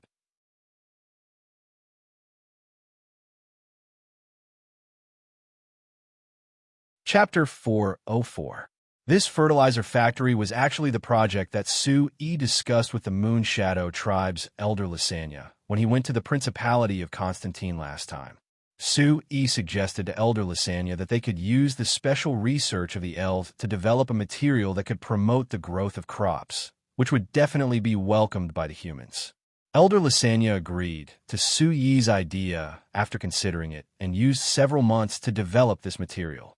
Strictly speaking, this thing couldn't be considered a standard fertilizer because the raw materials used were all natural plant materials. It was also processed using the special magic of the elves, as well as some auxiliary magic machines designed by the Frestac Chamber of Commerce to fill it. But Su-e was used to the term fertilizer from Earth, so he proposed the concept of fertilizer when discussing it with Elder Lysania. Elder Lysania naturally didn't care about this name, so they decided on it in the end. When Su-e and Elder Lysania discussed this, they were planning on opening a fertilizer factory in the Principality of Constantine as a base for their initial cooperation. But Elder Lysania took the initiative to mention to Su-e that she wanted to open it in the Lampari Kingdom. So after some time of preparation, after Su-e made connections with various people, this fertilizer factory that was like the Night Song Festival's plastic processing factory that was under the Frestec Chamber of Commerce's name was reopened in Santa Manor. The reason why it was decided on Santun Manor and not the Falling Rain Valley was because 1. Elder Lysania wanted it to be closer to human society. 2. The fertilizer produced by the elves was all natural, so it didn't create any pollution. Even the smell of the fertilizer produced was very clean, so it was much better than the fertilizer factories on Earth. When bringing 70 and the 3 reporters from the Banner Times to tour the fertilizer factory, Su-e didn't explain the differences to them. He just answered some questions that they were more concerned about, like the output. Last month's output was 87,000 tons, and this month's output might be over 100,000 tons. Su-e pointed at the busy fertilizer production line and introduced it. Based on the current situation, before the fall harvest, not only can this fertilizer factory satisfy the needs of Banner City, it can also produce a portion to sell to other places. Don't sell the extra part to other places, just keep it as a stockpile for now. 70 said, if Chairman Su is worried about losses, I can't buy the extra part on behalf of the City Lord Manor at the price set by your company. Your Highness is treating me like an outsider. As long as it is your request, of course I will follow it. But Your Highness, in another 2 months, it will be time for the fall harvest. It's best if you make arrangements for Banner City's fall plowing ahead of time, because the fertilizer has to be used with the seeds for the best results. No problem. I'm already planning it. 70 nodded. 70 nodded. After all, agriculture is the foundation of our Banner City. We can't be careless at all. The 3 reporters focused on recording their conversation were surprised at the same time. After looking at each other, one of the older reporters hesitated a bit before asking 70. Your Highness, you mean, you're the same as Count Stark, placing importance on Banner City's agriculture development? Of course. 70 nodded without any hesitation. 70 nodded without any hesitation. Agriculture is the most fundamental thing. In a situation where we can't even fill our stomachs, it's a waste of time to consider anything else. So no matter what, we have to prioritize agriculture development. The reason why I came to this fertilizer factory today is to show my attitude. The 3 reporters were stunned as their expressions became a bit ugly. The reporter who asked the question just now knit his brows to think before asking. Your Highness, can I understand that you're planning on adopting the same policy as Count Stark?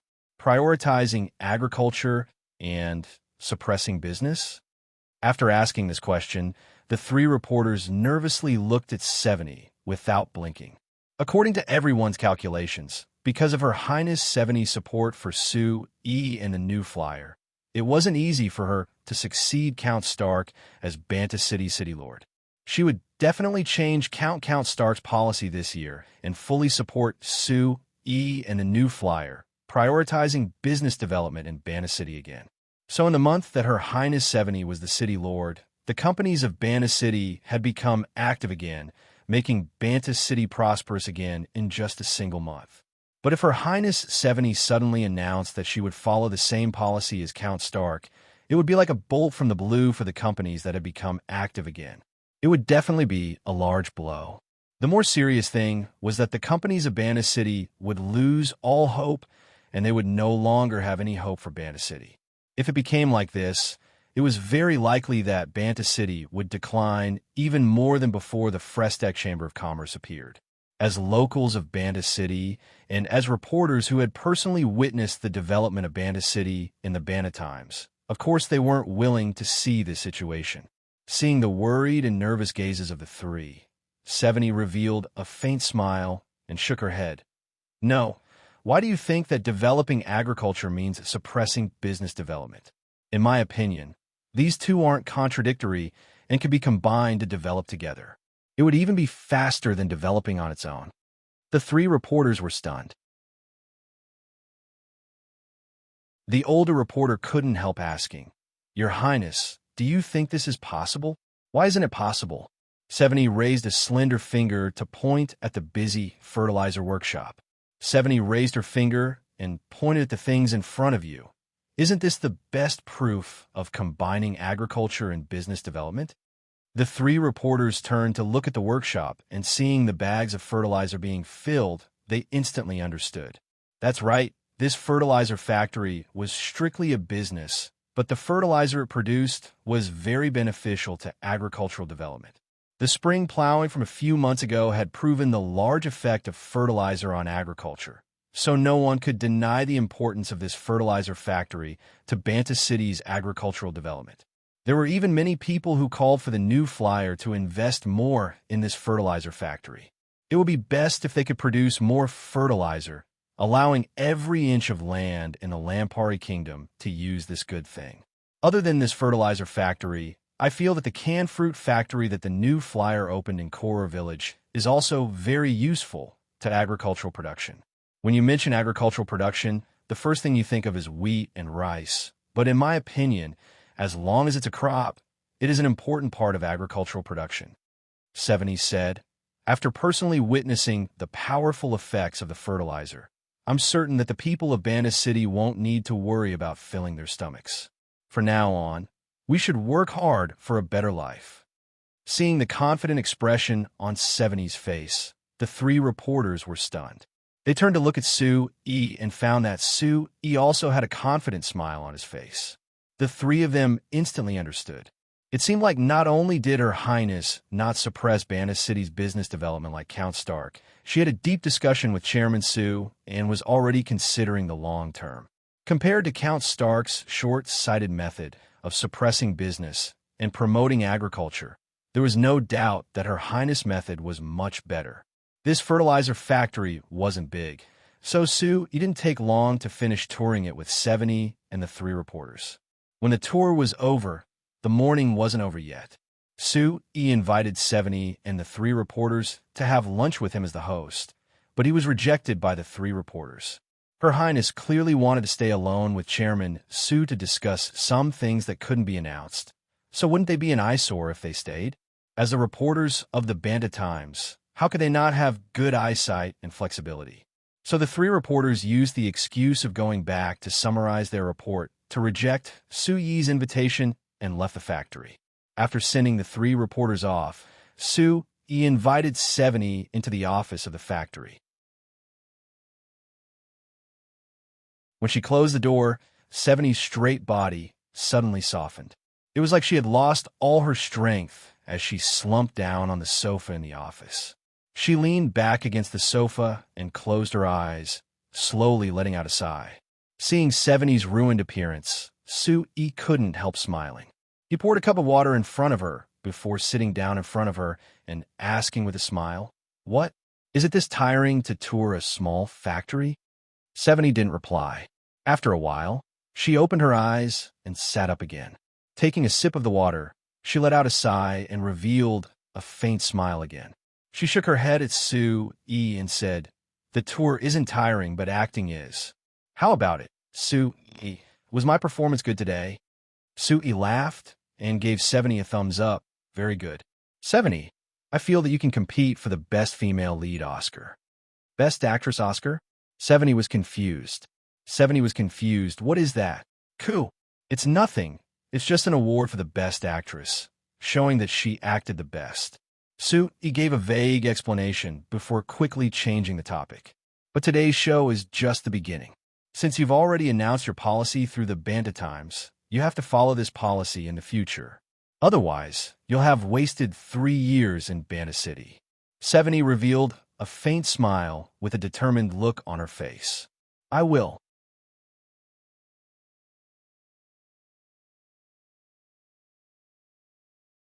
Chapter 405. Watching 70 get into the horse carriage with the city Lord Manor's symbol, Sue E waved his hand at 70, who poked her head out of the window.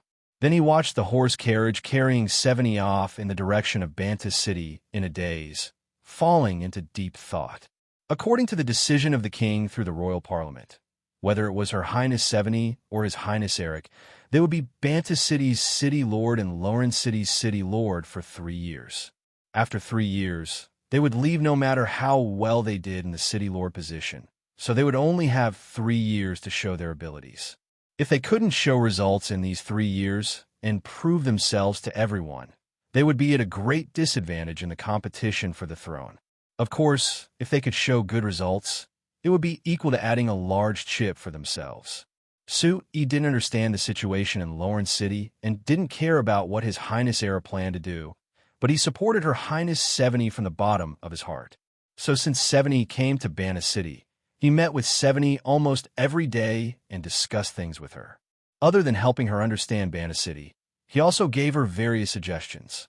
70 had a very good advantage, which was that Count Stark hadn't been Banta City's city lord for long, so he hadn't had time to infiltrate every part of Banta City. Compared to Satsuma Count, who had been Banta City's city lord for over 10 years, his influence couldn't compare. Although Satsuma Count had already left Banta City, he had a deep foundation here, and he supported 70. So after 70 took the city lord position, because of her relationship with Satsuma Count, she could easily control the situation in Banta City, allowing her ideas to be easily carried out.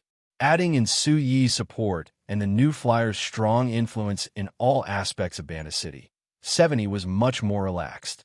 The policy of combining agriculture and business was something that 70 and Su-yi had decided on after discussing it. No matter what, agriculture was the foundation of the Lampari Kingdom. Even if 70 cared about Banta City's business development, she couldn't abandon agriculture, so she had to show that she cared about it. But 70 also knew how important business was to Banta City, so naturally she couldn't do something like Count Stag to suppress business and promote agriculture. So Su-yi's proposal to change agriculture to a large scale, as well as including all other crops other than wheat and rice, had received 70's approval. Then, using this chance today, she cooperated with Su-yi and put on a play in front of the 3 reporters of the Banta Times, revealing this concept. Thinking of 70's lazy appearance in the office, Su-yi couldn't help smiling again. This was his first time seeing 70 like this. Perhaps it was because today's matter determined what she would do for the next 3 years, so she felt tired and couldn't help revealing this appearance. Of course, this also proved that she truly trusted Su-yi, so she wouldn't act like a princess in front of Su-yi. Su-yi shook his head, not knowing if this was a good thing or a bad thing. After thinking for a bit, Su-yi turned back to the fertilizer factory. When he wanted to find the elven factory manager Eric to discuss the production problem, there was a medium-sized magic car that quickly came from the distance, stopping at the gate of the factory. When Su-yi was about to enter the door, he turned back after hearing this sound and turned to walk over. Seeing Cantona jump out of the driver's seat, Su-yi said with a frown, "I say, Cantona, how many times have I told you? Don't be so impatient when driving. Aren't you afraid of something happening? Then again, you can't take driving like this." Cantona waved his hand in an uncaring manner. "It's fine. I'm already used to it. Nothing will happen." Speaking of this, Chairman Su, when can your new flyer make a faster magic car? I've been driving for a long time now, and I feel that this speed isn't satisfying enough. Su-yi rolled his eyes. "Do you want me to give you an F1 car? I guarantee that you'll be very satisfied." "F1 race car?"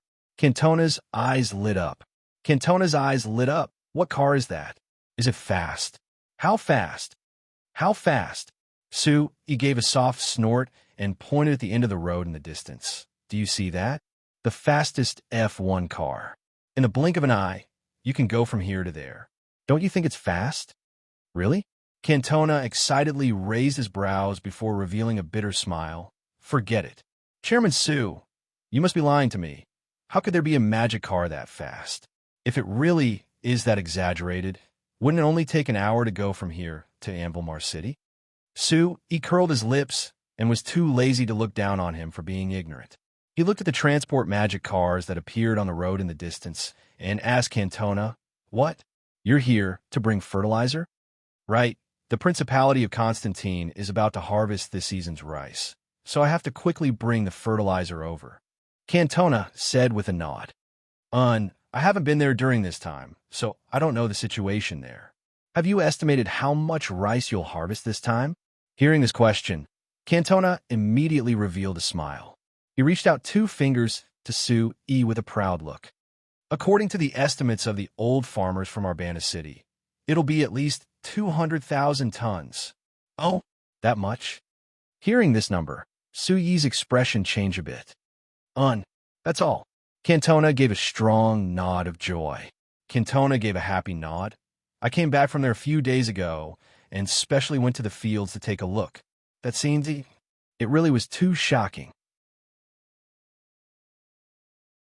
Not to mention the rice growing in the fields, each stalk of rice had a bulging ear. It was clear with a single glance that the harvest was shockingly good.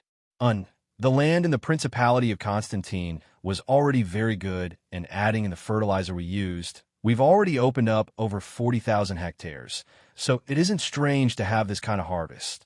Sue E looked in the direction of the Principality of Constantine before looking in the direction 70 had left in, giving a bit of a sigh.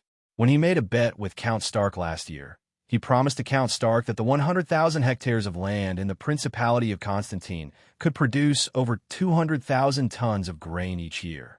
Now that the 100,000 hectares of land hadn't been opened yet and it had only been 2 seasons, they had already exceeded this goal. If Count Stark knew of this situation, it was unknown what he would think. "Chairman Sue, since I bumped into you, I want to ask the matter you mentioned last time. Is it done?" Cantona suddenly asked with a nervous look. Sue E smiled at him. "It's not a problem, and it's even better than what you wanted. Her Highness not only agreed to let your Cantona Chamber of Commerce contract the land of Koror Village, Cambia Village, and Mexilin Village, she also agreed to give you more farmland. As long as your company can cooperate with the City Lord's Manor, everything can be discussed." "Really?" Cantona was instantly excited. "Great. Our company will definitely cooperate with the City Lord's Manor. We will do whatever Her Highness wants us to do." "Good. Her Highness' first request for your company is to guarantee the fall harvest. If the wheat yield of Koror Village and the other villages doesn't surpass 50,000 tons, you don't need to see her in the future." Sue E said. 50,000 tons? Cantona calculated in his heart before laughing. "It's a small matter. Just let Her Highness wait and see." Sue E smiled. He thought that the farmland outside Bana City had all received the support of fertilizer this season. The farmland of Koror Village and the other 2 villages was over 20,000 hectares, so it was a small matter for them to produce 50,000 tons. But compared to the basic grain production, Sue E was more concerned about the deep processing of the crops. The reason why he proposed the idea of combining agriculture with business development to 70 was because Sue E could think of many ways to process the crops and increase their value. The most simple example was the canned fruit factory in Koror Village. Currently, this canned fruit factory could produce over 100,000 cans each month, and it was already selling well in the surrounding cities. Although the price of each kind of canned fruit was different, in total, with the production of 100,000 cans each month, this small canned fruit factory was earning close to 10,000 gold coins each month and had a profit of over 5,000 gold coins each month. Even if compared to the other factories in New Flyer, this profit was very low. From the angle of combining agriculture, this was a very shocking number. It had to be known, the villagers of Koror Village couldn't even earn 1,000 gold coins in a year before.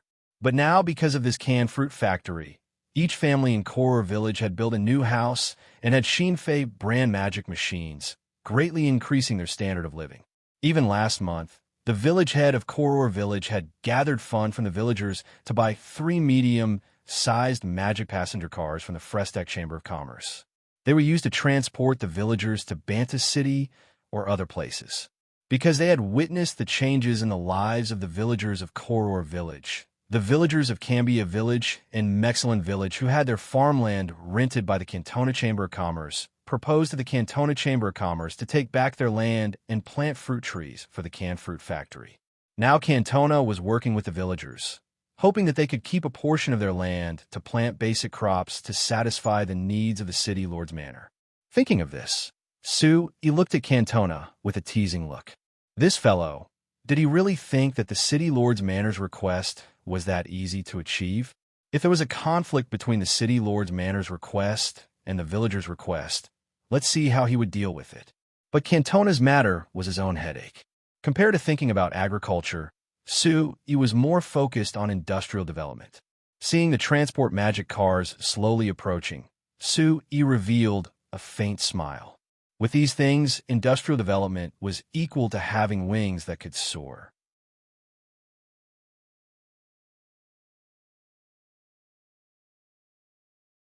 Chapter 406. A medium transport magic car was quickly driving on the road from Norton City to Kramer City. Although 40 kilometers an hour was considered slow on Earth, in this world where horse carriages were the main means of transportation, it was already considered fast. Feeling the trees on both sides of the road quickly passing by, Baltro's hands gripped the steering wheel even tighter. He stared at the road in front of him, not daring to relax at all. Sarkozy on the side saw Baltro's nervous appearance and gave a laugh. "I say, Baltro, do you need to be this nervous? It's not that fast right now. What are you afraid of?" Baltro stared at the road in front of him and didn't dare turn around, but he still angrily said, "Nonsense, I just got my driver's license a few days ago. Of course I'm nervous." Sarkozy laughed. "So, I already had you go to New Flyer with me to get your driver's license, but you weren't willing. Look at me, driving this car is like playing, it's so easy." Baltro was even angrier. He wanted to curse, but because he was too excited, his hands trembled and the steering wheel twisted. The car suddenly turned and almost went off the road. Sarkozy on the side was scared and quickly reached out to steady the steering wheel, bringing the car back onto the road and stabilizing it. Baltro slowed down the car and wiped the cold sweat off his forehead. Then he glared at Sarkozy and angrily said, "Don't provoke me. Something almost happened." Sarkozy was also quite scared. Normally he would have spat back, but now he just wiped his forehead in shock and nodded without saying a thing. After driving at a speed of less than 20 kilometers an hour for a while, Baltro couldn't help raising the speed again. With the experience just now, he had found some tricks. He wasn't as nervous as before and felt that driving the magic car was much easier. After running on the road for a bit, Baltro suddenly curled his lips and said in an emotional voice, "It's no wonder the Frestac Chamber of Commerce requires everyone to have a driver's license to drive a magic car. If you don't properly practice, it really is easy for problems to occur." Sarkozy looked at Baltro and found that he was more relaxed compared to before. He was secretly surprised as he echoed, "That's right. Didn't you see the magic car regulations from the city lord manor? There's so many things that have to be followed, and I felt that it was troublesome at first, but after driving this car for a while, I felt that the regulations were very reasonable. For example, it says that you have to wear a seatbelt when driving, otherwise you'll be fined if you're caught. Look, if you didn't wear your seatbelt, you might have been thrown out, and we might have been in big trouble." Baltro gave a slight nod. I'll definitely tell my kids about this when I get back. The two of them want to take the driver's license test soon. If they don't study seriously and something happens, it will be too late for regrets." Sarkozy looked at Baltro and laughed. "What? You're scared?" "I'm not scared," Baltro said angrily. Baltro angrily said, but this time he was still able to hold the steering wheel even when he was angry, not letting his emotions affect his driving. "All right, what's there to be embarrassed about if you're scared? I was also scared when I drove this on the road for the first time, but it's fine after getting used to it." Seeing that Baltro really was worried, Sarkozy didn't mock him this time and gave him a few rare words of comfort. "Then again, if you want to make money, how can you not take some risks? Look, as long as we send this batch of goods to Kramer City, we can earn 3 gold coins. We can make a round trip in less than a day, so we can earn more. That's just the freight that others pay you. You haven't even counted the money spent on the road. How much can we earn after that?" Baltro asked. "We don't spend that much on the road. At most, it's just a meal at noon. Oh, the thing that consumes the most is the magic crystals. Wait, let me see. Sarkozy suddenly leaned forward and looked at the semicircular dashboard with a needle on it before continuing. It really is about done. When we reach Kramer City, we have to replenish some magic crystals, otherwise we can't run back. Baltro looked at the dashboard and thought of the knowledge he learned from the driving test. He confirmed that the needle on the dashboard meant that there was only a small half of the magic crystals left in the magic car. Didn't we just fill it up when we left Banna City? It's only 200 kilometers to Kramer City. How could it all be used up? Baltro said with knit brows. Based on this, if we want to go further, wouldn't we need to bring a large pile of magic crystals with us? Isn't this consumption too fast? It's all right. Magic crystals are cheap anyway. It's only 10 silver coins for a single trip, and it's only 30 silver coins for a round trip, so it isn't considered much. Sarkozy waved his hand and said in an uncaring voice, I'm not talking about this problem. My meaning is that if we have to use up all the magic crystals in the engine for 200 kilometers, how can a first and carriage company rely on this to send goods to Seoul City that is over 1,000 kilometers away? Baltro asked, what is there to worry about? Magic crystals are sold in every city and can be replenished at any time. Sarkozy said, but I learned from the driving test that the magic engine of the magic car has a high requirement for magic crystals. If it isn't a high-quality magic crystal, it can't provide enough power and it affects the driving. Moreover, even if it is the same high-quality magic crystal, it will affect the performance of the magic car because of the difference in quality. So it has quite an effect, right? I don't know about that. Sarkozy gave an indifferent shrug. Baltro gave a casual shrug. Anyway, we're only responsible for driving. Why do we care that much? Baltro shook his head.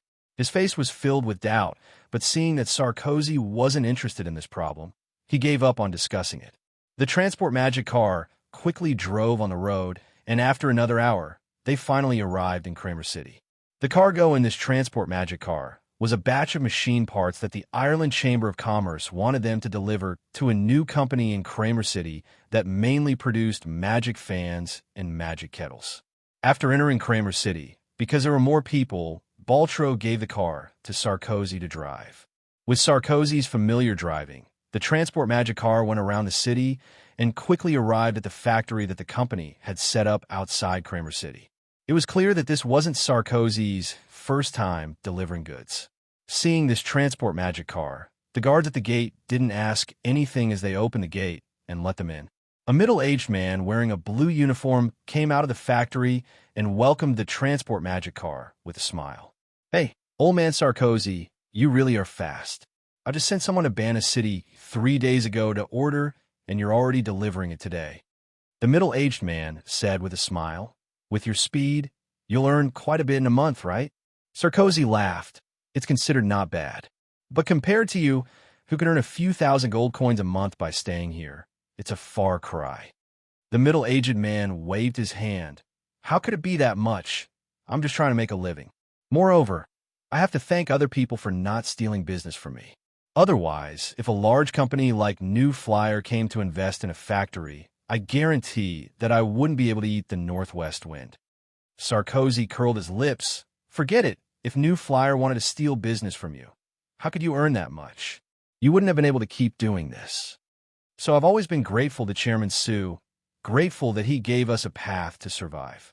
The middle-aged man said with a full smile, of course, this magic fan and the magic kettle are all technology learned from the Frestec Chamber of Commerce.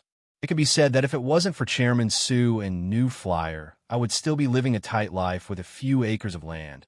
How could I have such a good life? Old man Sarkozy looked back at Baltro and gave him a laugh. Baltro knew that he was mocking him for not letting go of those acres of land, so he gave a cold snort. He ignored old man Sarkozy and said to the middle-aged man in a muffled voice, Chairman Cherno, come and take inventory of the goods. The faster you hand it over, the faster we can go back. Cherno nodded with a faint smile. He personally climbed into the back of the magic car and carefully took inventory of the goods. After confirming that there were enough goods, he took out 3 gold coins for Sarkozy.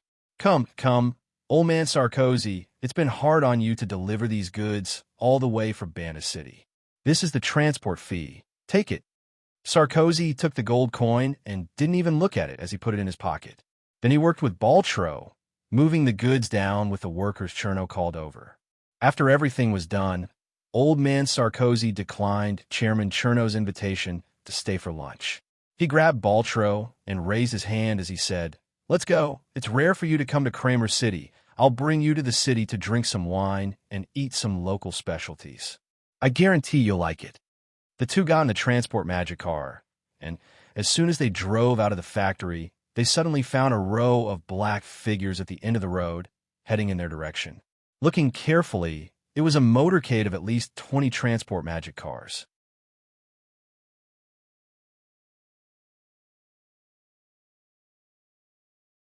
Chapter 407. There was no need to guess. There was no one else other than the First and Carriage Company that could transport goods with over 20 magic cars. Since the First and Carriage Company announced that they would be building a transport fleet of magic cars, in less than a month, they had taken over all the transport business in Bana City.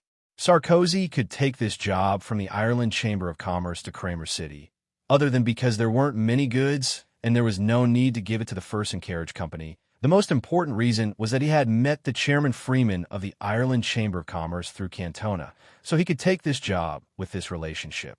Of course, the price he offered was lower than the First and Carriage Company, which was a very important reason.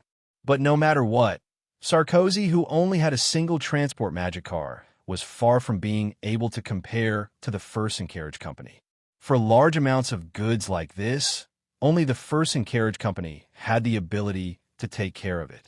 Sarkozy had a look of envy as he watched this mighty motorcade pass by not far away. He slapped the shoulder of the stunned Baltro and said in a deep voice, "Let's go, don't look anymore. Baltro, you and I will work together in the future. After working hard for a few years, we'll buy another transport magic car and earn a bit more. If we save them up one by one, perhaps we can open a decent logistics company." Baltro gave a silent nod before looking at the motorcade in the distance. He suddenly noticed that there was a familiar mark on the cargo behind the last transport magic car. This motorcade seems to be carrying New Flyer.